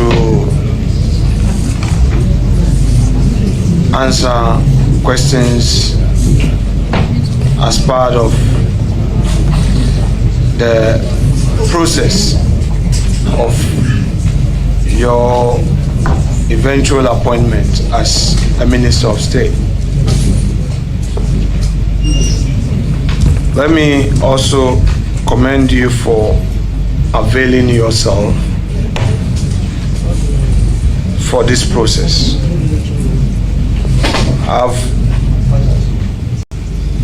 sent you a paper. I want you to read the content aloud, and we shall begin our journey for the engagement. Please. Thank you, sir. Thank you, Chairman. The paper handed to me has the peace prayer of St. Francis of Assisi. Lord, make me an instrument of your peace. Where there is hatred, let me sow love. Where there is injury, pardon. Where there is doubt, faith. Where there is despair, hope. Where there is darkness, light. Where there is sadness, joy. O Divine Master, grant that I may not so much seek to be consoled as to console, to be understood as to understand, to be loved as to love. For it is in giving that we receive, it is in pardoning that we are pardoned, and it is in dying that we are born to eternal life. Amen. Amen. Fortified by this, I'm sure your faith will lead you to provide the necessary honest answers that will be required for the purpose of this engagement. My respected colleague, you rightly said that you and I have known each other for many years. Rightly so. In my days as an entrepreneur at trade fair, where I was running my transport logistics business, you as a young man rented some of my trucks to do business, and we've had a very excellent relationship since then. I won't be the person to obstruct your career path. In the least, I should guide as your senior brother. Going through your CV, you are 85 born, I'm 78. I've seen a lot that you are yet to see. Now, the Chief Justice of the Republic of Ghana. My respected colleague, Honorable Abu Jinapo, had posed a question to you regarding views you had earlier expressed about the Chief Justice.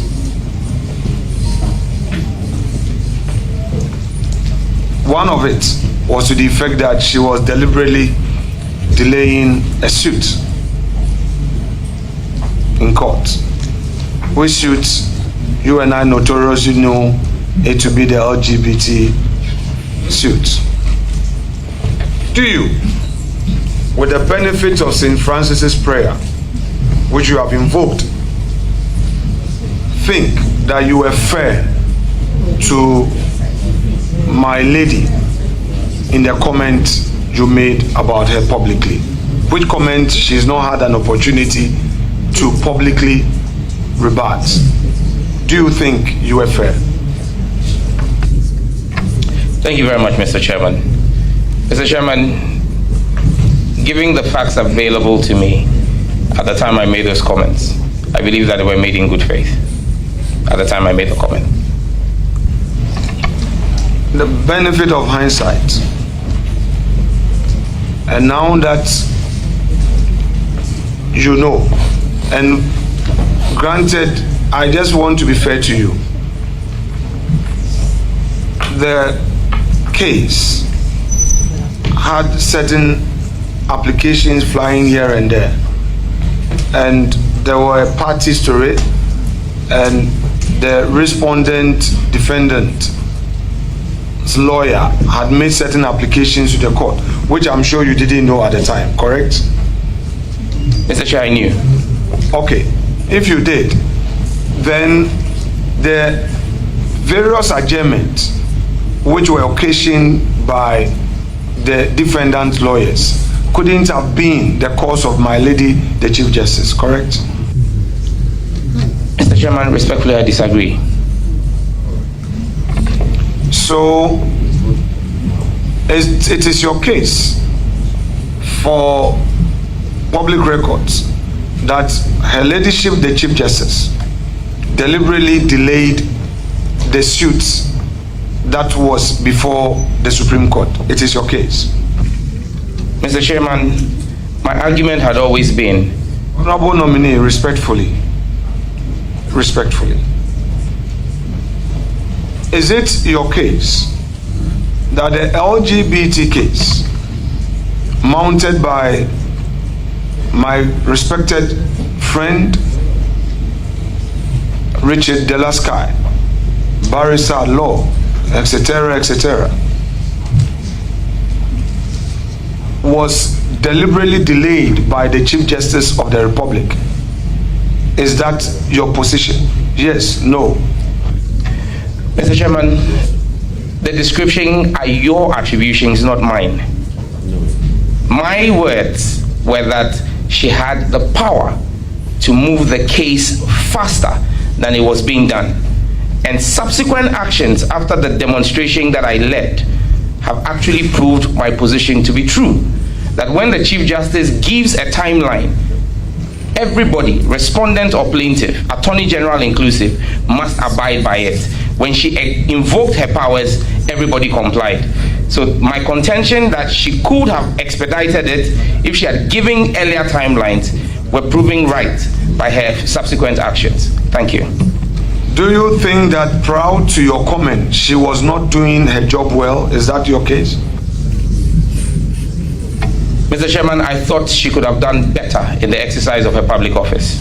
Do you think that your commentary was fair to her? Mr. Chairman, I believe that all public officers are subject to constructive criticism, and I consider my comments constructive criticism. Honorable Sam George, the process of empaneling, the process a case travels involving parties cannot be at the instance of the Chief Justice of the Republic. Do you agree to that? The rules of procedure dictate who is responsible for empaneling of judges in the cases. Do you have evidence that my lady, the Chief Justice, delayed in empaneling justices for the case? Mr. Chairman, there was never a question about a delay in empaneling. There was a question about a delay in hearing. What occasioned the delay in hearing? Mr. Chairman, I believe that only the Chief Justice can explain to this House why, when she gave us a date of July 18th for ruling, when we appeared before her on the 18th of July, she chose to adjourn ruling on the matter indefinitely. I can't speak to her reasoning. Were you a party in the case? Not directly, sir. Were you a party in the case? Were you a party in the suit? Not on the record. Had you filed as an interested party in the suit, Mr. Sam George? Not on the record. Was it fair? Leader, you just... Chairman, thank you very much. Honorable nominee, you have just answered to the question from the ranking that you were not a party of record in the matter under interrogation, and you also did not file as an amicus. But can you confirm whether the subject of the litigation affected you? Very much so. I was one of 8 sponsors of the bill before the court. Thank you very much. Thank you. I would want to respectfully crave the indulgence of my colleagues to allow us to have a good understanding of what we are doing. Have a smooth inquisition that will help democracy. Very uninterrupted.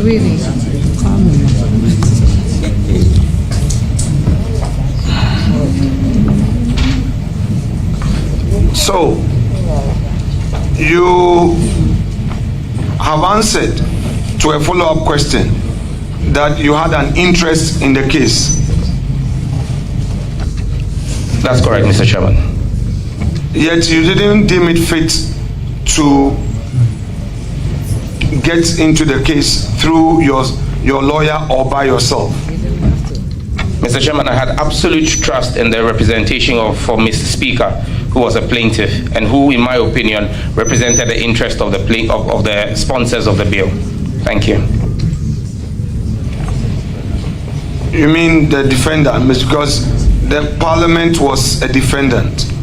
Correct, Mr. Chairman. The nominal defendant for that matter, because the principal defendant in the matter was the Attorney General. It being a constitutional matter. That's correct, Mr. Chairman. So I'm asking you that when you say we were given a date, what were you referring to? I was referring to the defendants in the case. Which defendant you were not part of on record? Not on record. So you agree with me that when there's you not being a defendant and you not being a party in the suit, having criticized the Chief Justice in the manner you did was unfair to her office. You would agree with me? Mr. Chairman, unfortunately, no. Very well. When the Chief Justice who presided adjourned the suit sine die, indefinite, adjourned without a date, did you talk to the defendant's lawyers, that is the lawyers for Parliament, as to the reason? Yes, I did, and they said no reason was given for the adjournment. The Chief Justice said she wanted to hear the substantive case before giving a judgment on the injunction case, because there were two cases before the court, the substantive case and the case for injunction. Now, the decision not to give a ruling on the injunction case basically and technically stayed in the hand of Parliament indefinitely, because so long as there was no ruling, Parliament could not appeal, Parliament could not act. It held Parliament in abeyance for almost 5 months. Is that what the lawyers told you? Because we would then need to subpoena the lawyers to take the oath, because you are anchoring your criticism of the learned Chief Justice of the Republic to something that is done. So I just want to know from you whether the lawyers told you. I'm not done. Leader, can I, for respect? No problem, no problem. Yeah, please. I have all the words. Yeah. Okay, you can come in, please. Chairman, thank you. Chairman, thank you very much. Honorable nominee, you just answered to a question that you made some comments after the court's adjournment. Yes, please. In the matter. Yes, by way of criticism. Yes, please. Can you confirm? Let me, Chairman, please. Can we have some order around the table, Chairman? Please go ahead.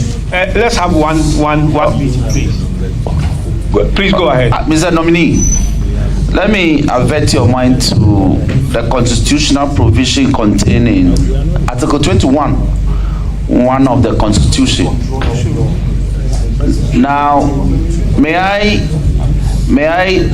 put it to you, and by way of a yes and no, that whether your right as encapsulated in Article 21(1), which is to this effect, all persons shall have the right to freedom of speech and expression, which shall include freedom of the press and other media, and B, freedom of thought, conscience, and belief, which shall include academic freedom. Can you confirm to this committee, yes or no, whether the exercise of that right to criticism was framed, anchored on this provision of the Constitution, which guarantees that freedom? Yes, Mr. Chairman. Thank you very much. Okay, leader, please continue.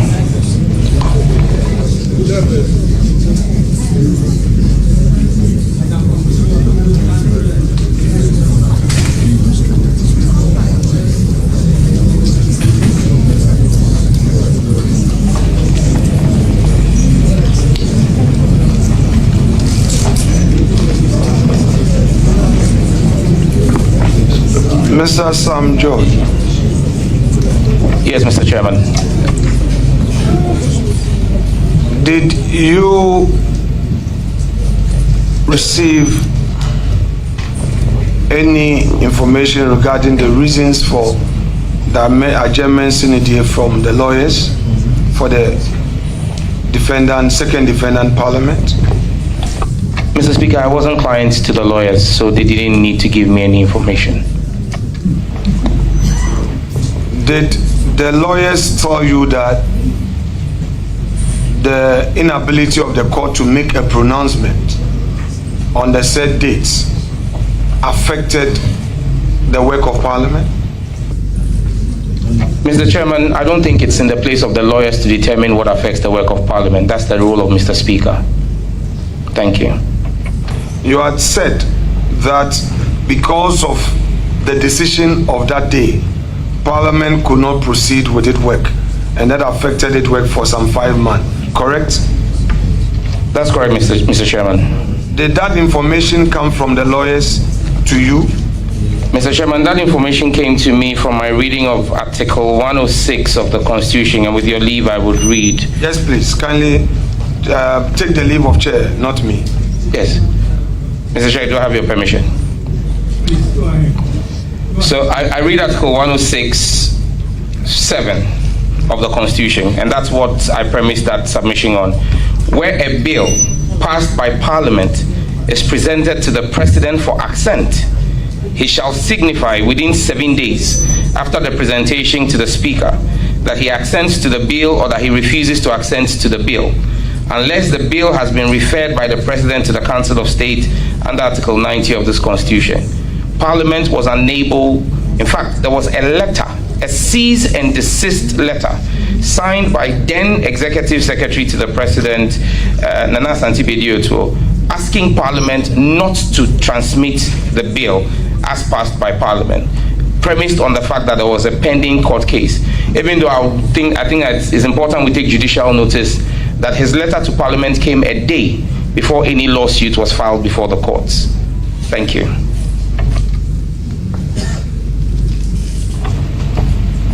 I am asking you,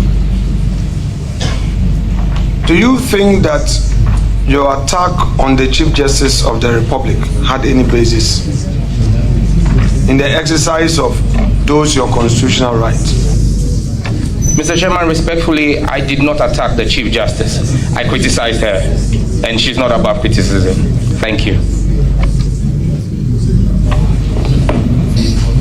Honorable nominee, do you remember the words you used in criticizing the Chief Justice?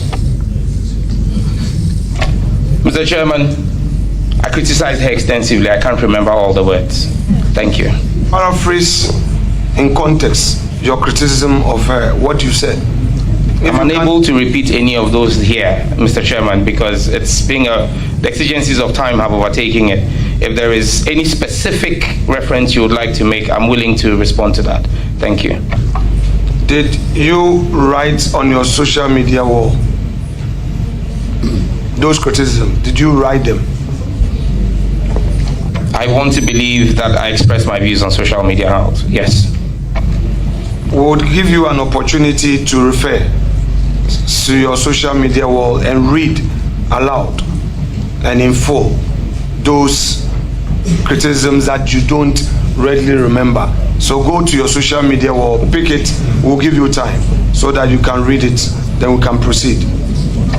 Mr. Chairman, I don't know about the ranking member, but I'm extremely active on social media. In fact, one of the most active politicians in this country on social media.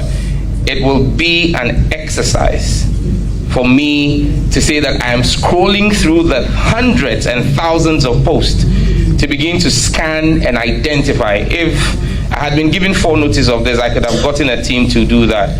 But I believe that if there's a particular case that is in question, I could be referred to it. Thank you. Mr. Chair, our proceedings allow a member time to rely on an important document. Therefore, if the member will need time to go through the particular post, we would give him the time. He should be able to furnish us with that. So, Chairman, with the greatest respect, let him have the time to make that available. Mr. Chairman, if there is the need for evidence of that, I can subsequently provide that to the committee. I can print out my entire timeline history for the purposes of the committee, because I will not be able to tell what would be of interest to the questioner. So I'll print out my entire timeline for the committee subsequent to this engagement. Thank you.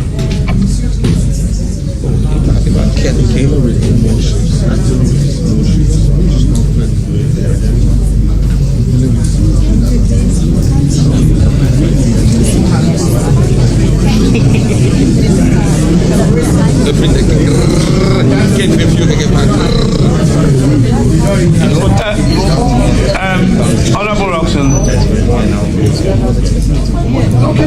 Honorable Roxon, you have the floor. Chairman, thank you very much. Honorable nominee, social media has been defined in our statutes. How many social media platforms do you have? And which one particularly is in question? We know of Facebook, we know of Twitter, which is now X, we know of WhatsApp pages, we know of TikTok. So Chairman, it will be prudent and for the ranking member to be specific, because social media refers to a plethora of other media platforms that are deployed in cyberspace. So if he can be specific, then I believe that the nominee can be properly guided and to also tailor his answers to those particular references. With all due respect, Chairman. Okay, thank you. Leader, would you like to be specific on the issue you've just raised?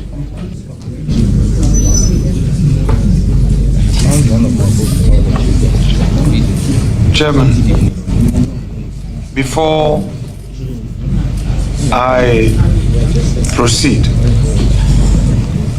I want to suggest to you to kindly reiterate an earlier call by the chair of this committee, which call was to some of our colleagues who join us but are not members. I don't want to mention a name. I repeat, I don't want to mention a name.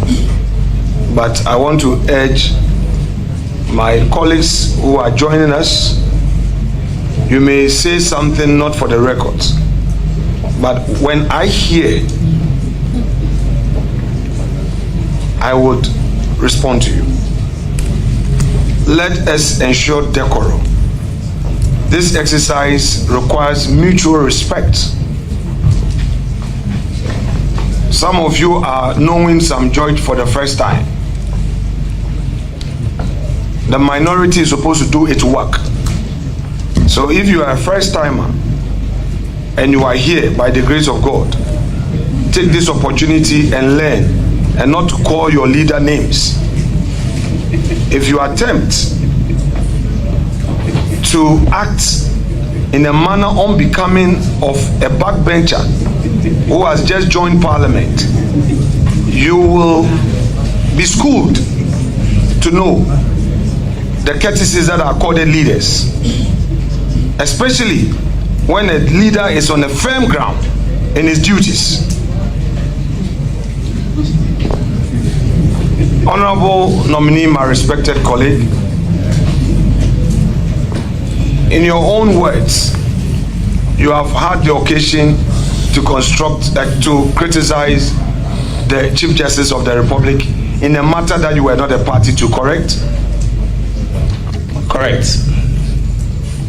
In your own words, these criticisms were written on your social media platform, correct?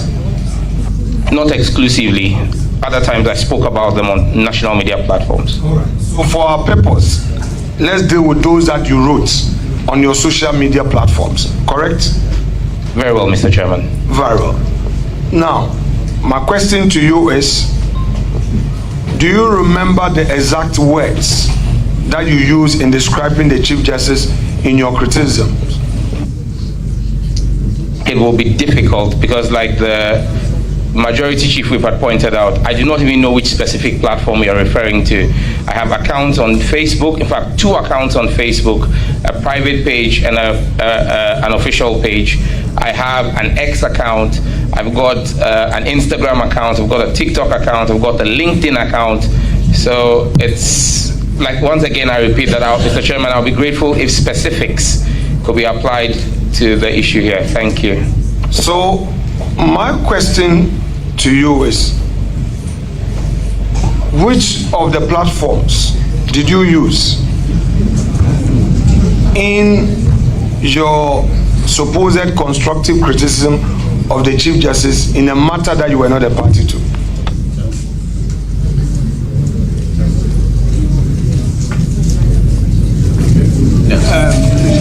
Yes. Chairman, with all due respect to ranking, we sat in law school classroom together. We graduated together. And we are both seasoned practitioners. And we've done criminal prosecution. And we understand the principles. He who alleges must prove. You are interrogating a nominee alleging certain matters. He has given answers. You may not like the answers. It is up to you to put into the further and better particulars. That when I refer to the fact that you made certain comments by way of criticism of the CJ, it was an so and so and so social media platform. Here are the prints. In fact, in the course of this committee's work, you have demonstrated that those abilities, you brought information and material particulars before the committee and reference nominees to speak to them. Some you actually labeled them exhibit 1, 2, 3, 4, 5, 6. So in this matter, with all due respect to him, if he hasn't got information, he may still make progress. But if he wants to stay on this course, then you should be providing information by way of material particular so the honorable nominee can speak to by admitting to same or denying same, so we can make progress. With all due respect, Mr. Chairman. Thank you. Thank you very much. Leader, just give me a second. Well, I am presiding over this vetting, and you are talking about matters of law. I think as a presiding chair, I have the right to give space for some of my team members to be able to define matters of law, for me to be able to make an informed decision.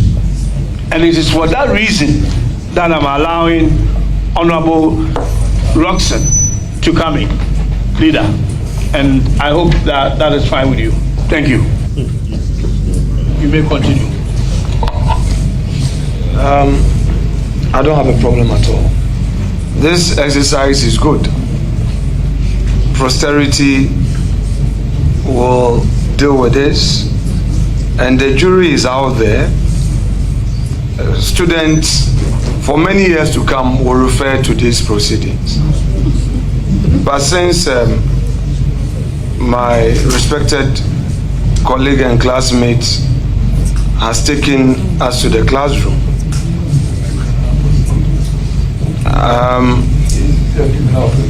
the classroom that we are, we have to do some exercise there. The issue that is being discussed has been attested to by the nominee. It isn't the case that he's denying knowledge of any criticism. He said he has done so. And he says he stands by it. It is on that basis that I am asking him. He should tell us the very thing that he is admitting to. He should tell us where he did it. He himself said some was by words of mouth on platforms. He said it in the media. Some too, he posted them. So he should be able to tell us in an honest way. Thank you very much. Where he posted them. If, as it were, he had said that, oh, he doesn't remember ever saying it, he hasn't said anything at all, then I would ask him to identify a document and speak to it and find out whether he is the one who authored it. But he says he has done something. And I'm asking him to now tell us where he did it. It's as simple as that, Chairman. So he's supposed to answer that question. Thank you, Chairman. Chairman, once again, I reiterate my answer that I'm unable to know which of the platforms I have posted on that he's referring to. And let me state for the records, what was put to me was the fact that I had attacked the Chief Justice. I have not admitted to attacking the Chief Justice. I have stated that I have criticized the Chief Justice. It doesn't amount to an attack on her. It's a critique of her.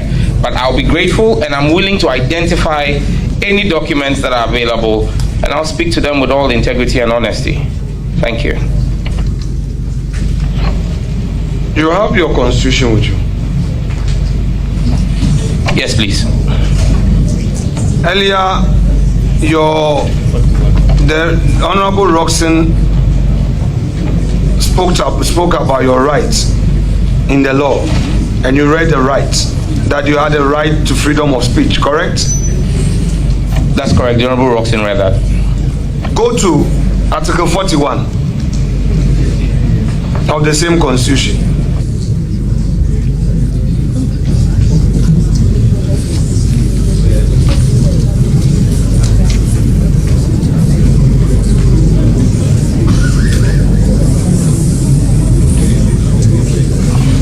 Read the side notes. Duties of a citizen. Repeat it. Duties of a citizen. What? I didn't hear. Duties of a citizen.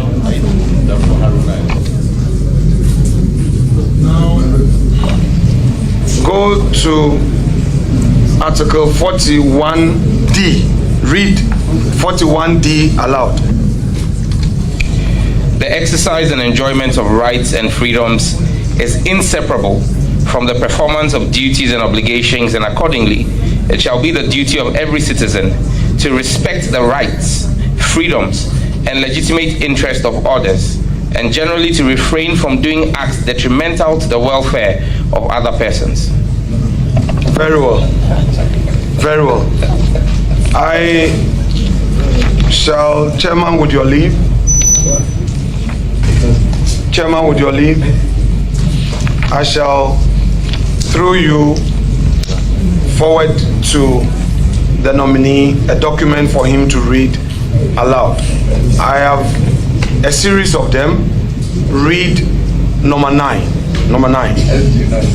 One series. Must we be prompting you?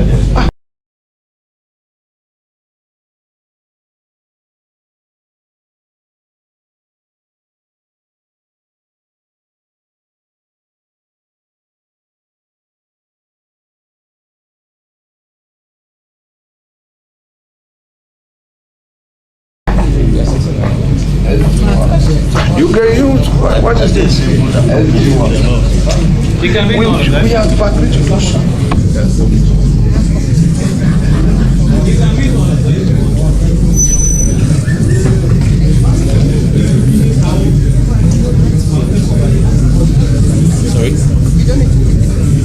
Honorable, order, Chairman, honorable nominee. Yes. You have turned to Number 9. You've seen it labeled? Yes, please. Number 9. Please read the content of that post of yours aloud. There is absolutely no doubt in my mind that the current Chief Justice is engaged in judicial thuggery and poses an existential threat to the dispensation of justice in an equitable, fair, and just manner. Such partisan behavior at the apex court of our judiciary must not be entertained and must be condemned with all the force reasonable people can muster. Judicial gangsterism is a precursor for the breakdown in the dispensation of justice and the doctrine of the rule of law. Common sense ought to be an ingredient in the dispensation of justice. My respected colleague, what you have just read, was it authored by you? Yes, Mr. Chairman. What date was this authored? On the 27th of March, 2024. Now, on the 27th of March, 2024, you wrote this about the Chief Justice of the Republic, correct? Yes, I did. You have again read Article 41D. For the avoidance of doubt, read it at the risk of being repetitive. Read it one more time. Mr. Chairman, I remember the content. Read it one more time. Well, I'm not going to read the heading again. I'll just read the 41D. I am asking you a question, Honorable Nominee. Yes. Once the question is allowed, you cannot overrule it. The I'm exercise. saying read 41, yes, in full. Read 41D. The exercise and enjoyment of rights and freedoms is inseparable from the performance of duties and obligations, and accordingly it shall be the duty of every citizen to respect the rights, freedoms, and legitimate interests of others, and generally to refrain from doing acts detrimental to the welfare of other persons. My respected colleague, what you have just read as your constitutional duty,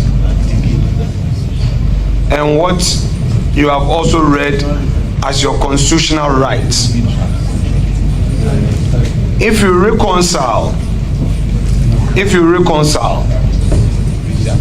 would you say that all those words you used to describe the Chief Justice were fair? Mr. Chairman, that post was premised on my understanding and reading of Article 296 of the Constitution, and I will proceed to read with your leave. That's okay. Please proceed. The side note is exercise of discretionary power. Where in this Constitution or in any other law discretionary power is vested in any person or authority, A, that discretionary power shall be deemed to imply a duty to be fair and candid. B, the exercise of the discretionary power shall not be arbitrary, capricious, or biased based on resentment, prejudice, or personal dislike, and shall be in accordance with due process of law. And C, where the person or authority is not a judge or other judicial officer, there shall be published by constitutional instrument or statutory instrument regulations that are not inconsistent with the provision of this Constitution or that aid or that other law to govern the exercise of the discretionary power. Discretionary power is vested with the Chief Justice. She exercised same in the matter before her. My views were what I expressed in the post. When did you say you posted those comments? 27th of March 2024 at 6:34 a.m. What occasioned this post? Activities that had gone on the previous day in court. Can you share with us the activities that had gone on in the previous day in court, and in which matter? It was in the anti-LGBTQ case, the case you referenced earlier on. I don't really remember all the details, but I'm fully aware that my comments were in reference to the actions that had happened the day before in court. You had earlier said that your criticism was premised on a July 28th disappointment. Now you are referring to a March post. So which is which? Just reconcile. Chairman, at no point in my previous answer did I say that my displeasure with the Supreme Court and the Chief Justice was exclusive to the July 18th ruling. The case had started in court from the 5th of March. I made reference to the fact that the July 18th ruling is what led me to lead a national demonstration against the Chief Justice. So what exactly did the Chief Justice do to you on the 5th of July, of March 2024? 24, you said 23rd? 27th so of March. This post was 27th of March. Yes. And you are saying that based on what happened in court on the 26th of March. And can you tell us exactly what happened on the 26th of March, which led to such description of the Chief Justice of the Republic? Mr. Chairman, let me be clear that I have answered this already and stated that I don't really remember all the actions that happened there. But again, let me be very quick to add that post this social media post, the Chief Justice has had occasion to write to me on 2 occasions through the Judicial Secretary. The Chief Justice is clothed with the powers of contempt. If she thought and held the view that legally I had erred, the Supreme Court of Ghana is not one that has shied away from using its contempt powers. They have failed to hold me for contempt because I have not erred, and I'm sure that the Chief Justice herself and the Judicial Council and the Supreme Court recognize that constructive criticism is helpful for the dispensation of our justice system. Thank you. So you hold a view that those words used in describing the Chief Justice of the Republic to you remain constructive and nothing less? I hold that view, sir.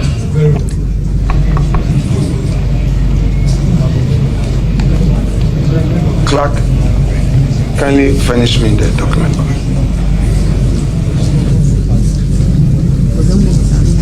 Honorable nominee, please let's go to your CV.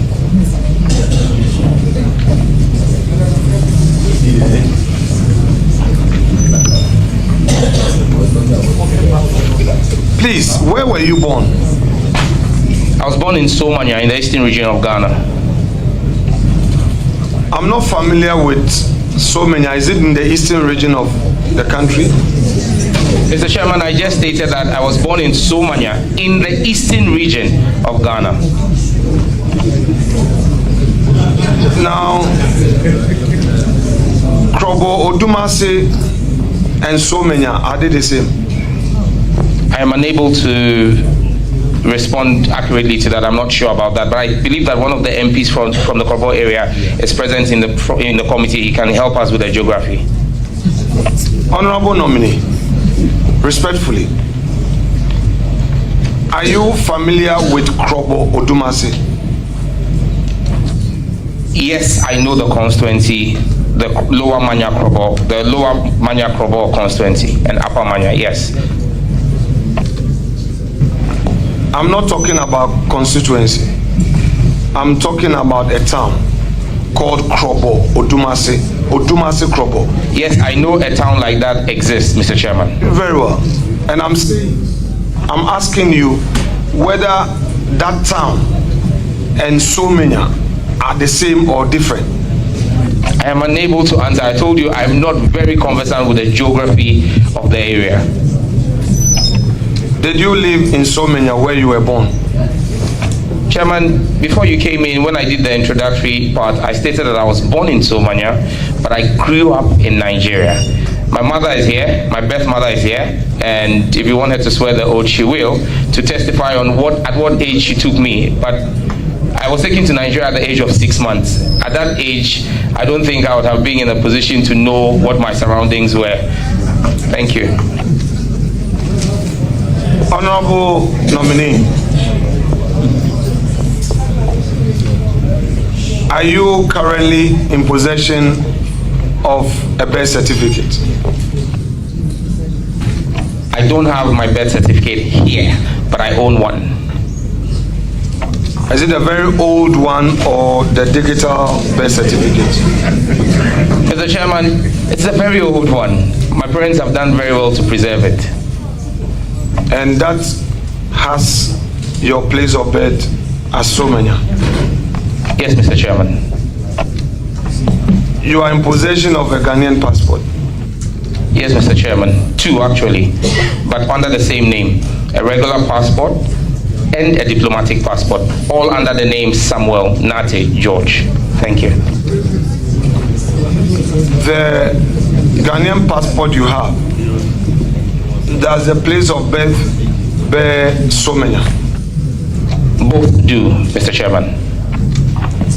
So you would disagree with anybody who would suggest that you were born in Odumasi Krobo? You would disagree? My parents told me I was born in Somanya. They are the best to determine and tell me where I was born. Thank you.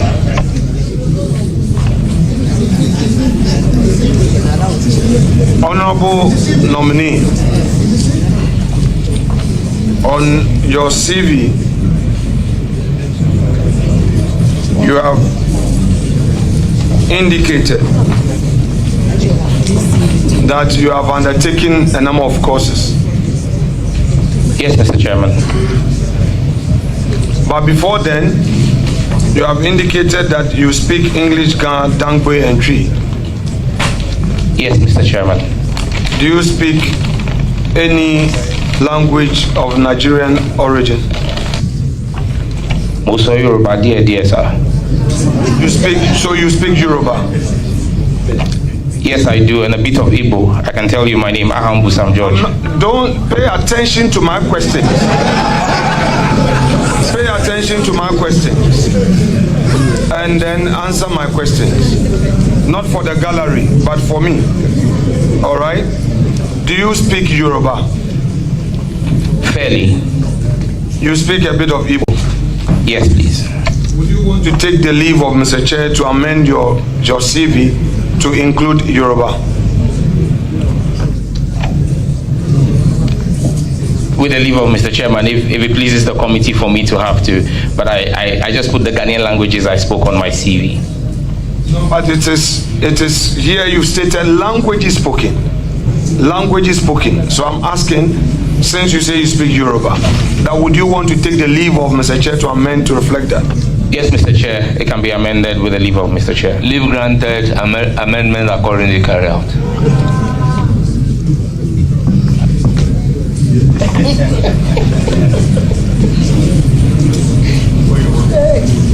Now, you have stated hometown to mean to be Old Ningo. We've had different descriptions of hometown. So tell you how you come by hometown. I believe on my CV it says Ahiam, Old Ningo. And Ahiam is where my father hails from, where my father comes from. So that's where my father's house is. And mom too from there? My mom is from Old Ningo town itself. Your CV page 1, you have indicated that you have a BSc Agricultural Engineering, Soil and Water Engineering specialization from KNUST.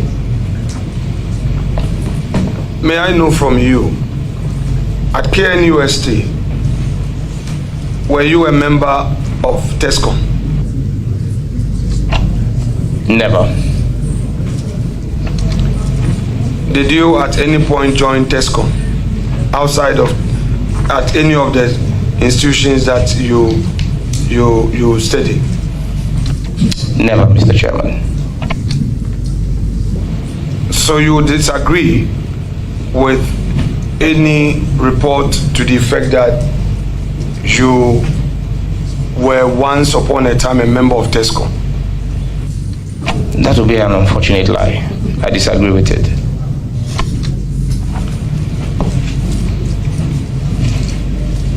The states.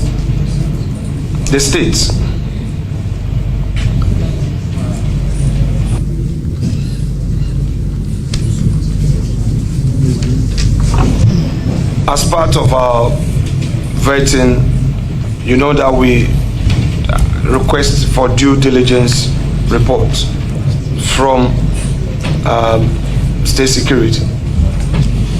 So, as at January 27, 2025,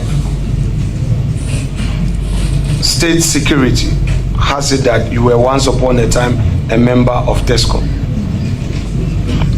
This is part of the reason why I'm on record to have said that the new Mahama administration has to overhaul our entire state security apparatus because it's woefully ineffective if it says I've ever been a member of TESCO.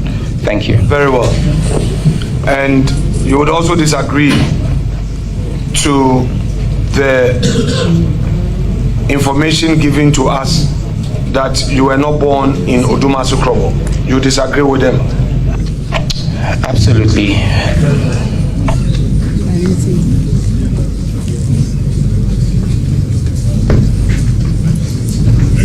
Now, you have on page 2 of your CV. Let's go to page 2. You said you have executive masters in international strategy and diplomacy, London School of Economics and Political Science, correct? That's correct, Mr. Chairman. You have the certificate with you? Not here, but I can furnish the committee with it. If Chairman, with your leave, would want to take that later, since he doesn't have it now. No problem.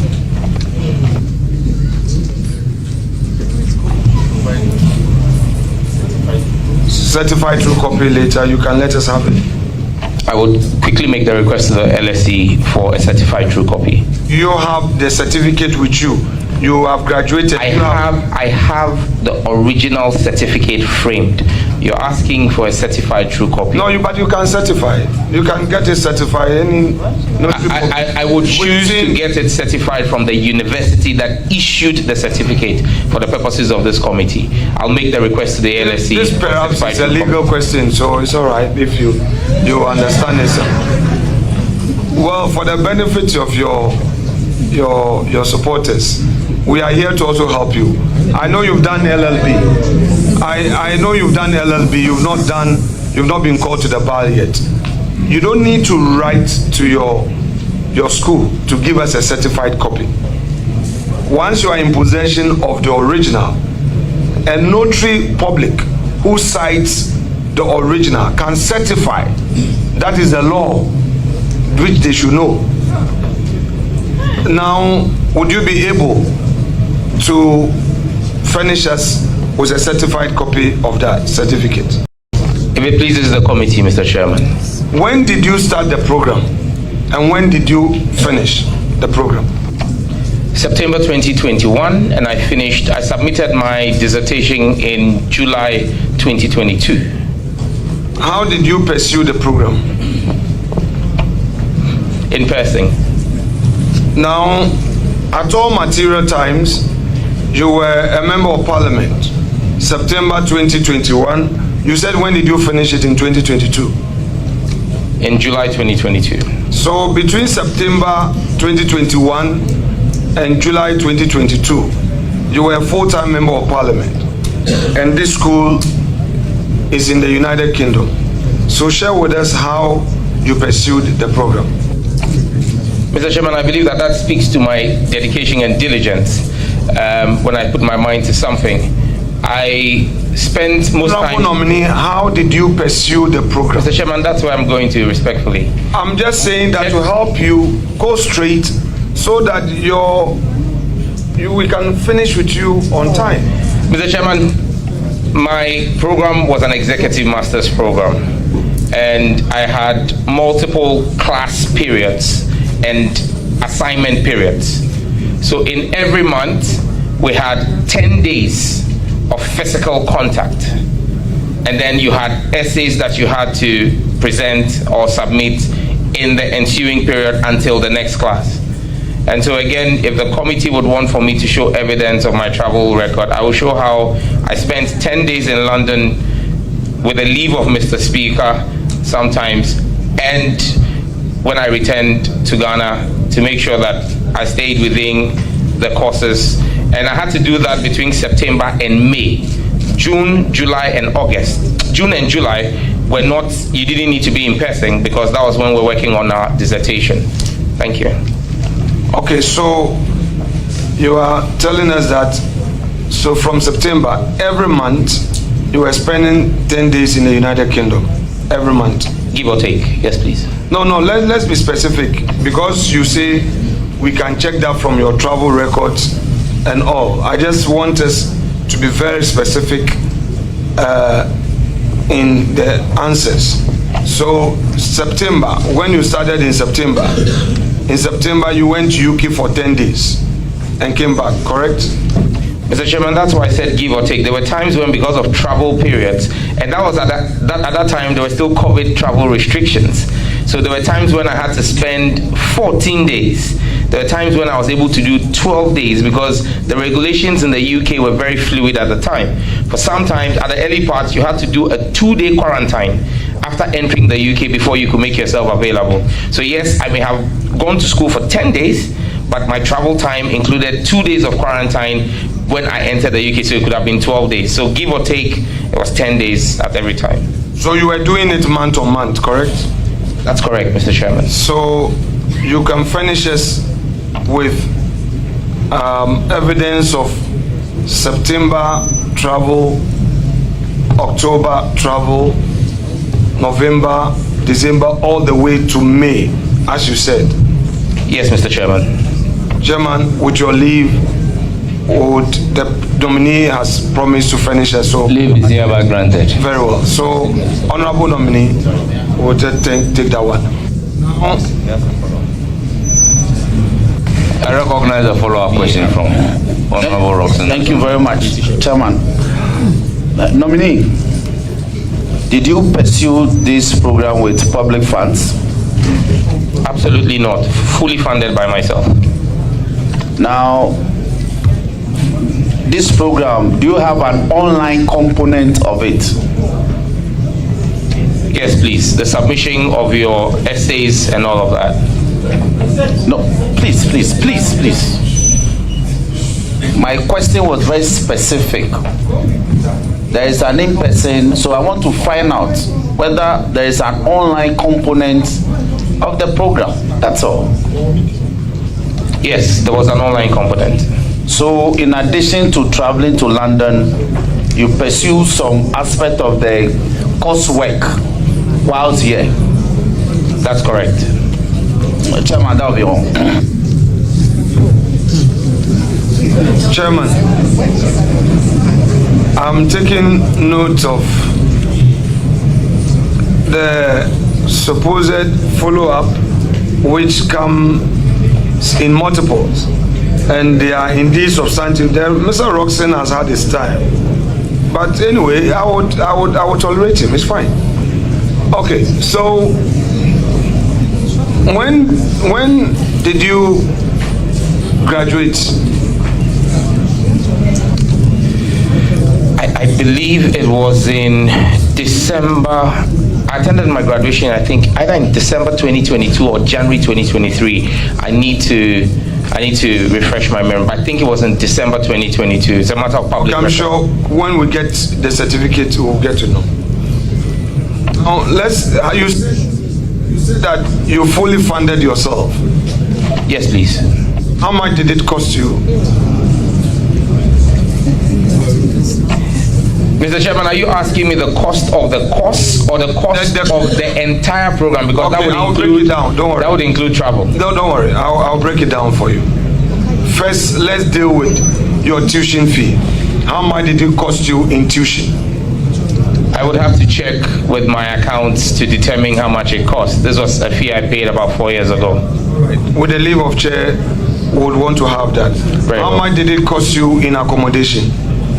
Again, I'll have to check with my residents at the time how much it cost me. So with the leave of chair, you provide us with that. How much did it cost you in travel? Again, the tickets vary based on season, so I'll have to itemize each ticket and how much it costs. Okay, so chair would give direction on all three, so you can provide. Leave is hereby granted for you to bring the cost component.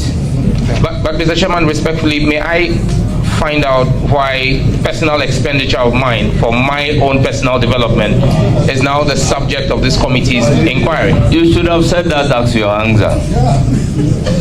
No, Mr. Chairman, I was asked specific questions about whether I did them. Now, the question of providing same, I said I don't have that here, and it would take the leave of the chairman. So it's your leave that would make me, and I could get legal advice on if my personal expenditure is the subject of this committee. Thank you. But I always can write them and say, I'm not supposed to disclose. Why should I disclose my private? Sorry? No problem. I should bring some more.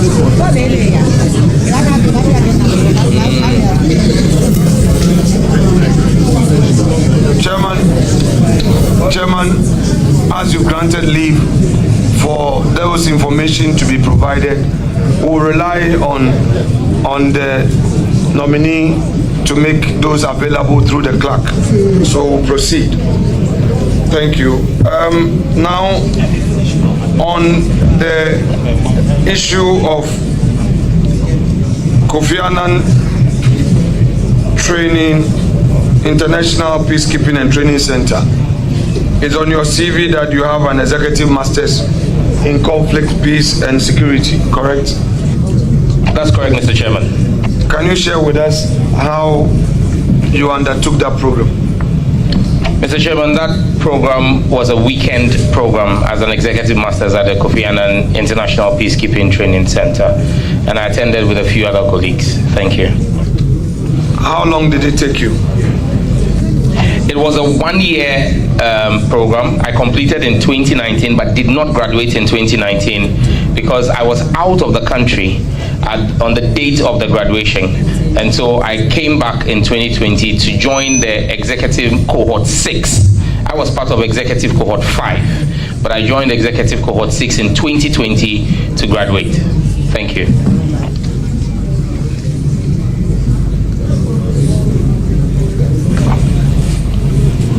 Honorable nominee, back to your CV, you indicate that you've had a certificate in leadership and managerial skills from NDPI. That's correct. Are you able to furnish us with a certificate? I will do so with the leave of the chair.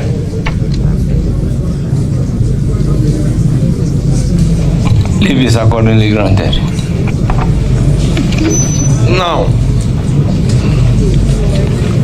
have you any registered company, a limited liability company, that you operate outside of your work as a parliamentarian? Thank you very much. I currently do not hold ownership of any company that I operate outside of Parliament. Members of the committee proud to this period, were you previously an owner of a limited liability company? Yes, prior to coming to Parliament, yes, I was. Can you furnish us with the name of this company? The first company I think I registered was Events and Multimedia Ghana Limited. When did you register this company? Chairman, I don't really remember. What is the name of this company? For emphasis, I will repeat it, Events and Multimedia Ghana Limited. Who are the other shareholders apart from you? I don't readily remember, and the company is defunct at the moment. At what point did this company become defunct? Upon my entry into Parliament, I stopped working. When you were operating your company, were you taking only private jobs or you were also doing government jobs? I never took a government job. Go through your CV, share with us where on your CV you have provided information of this your company.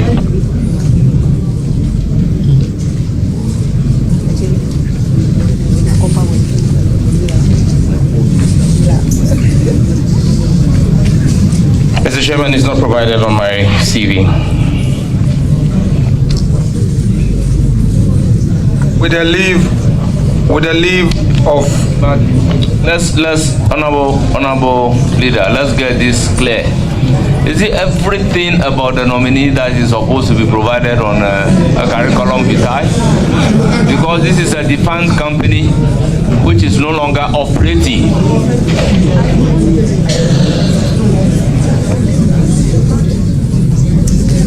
Chairman, respectfully, the nominee has provided us his own CV. The CV, he talks about personal data. He moves from there to profile. He has shared with us his educational background. He goes further to talk about professional experience. He has taken us through conferences he has attended. He has also told us that he is a member of certain boards and agencies. It is therefore proper, as part of the inquisition, to ask which boards he served on, where he's been a director. It is a regular question. And he himself has provided us information as to a company he has registered that he is a shareholder and a director. The issue of it being defunct is a different matter. So, honorable nominee, you have said that at the time you entered parliament, you stopped running your business, correct? That's correct.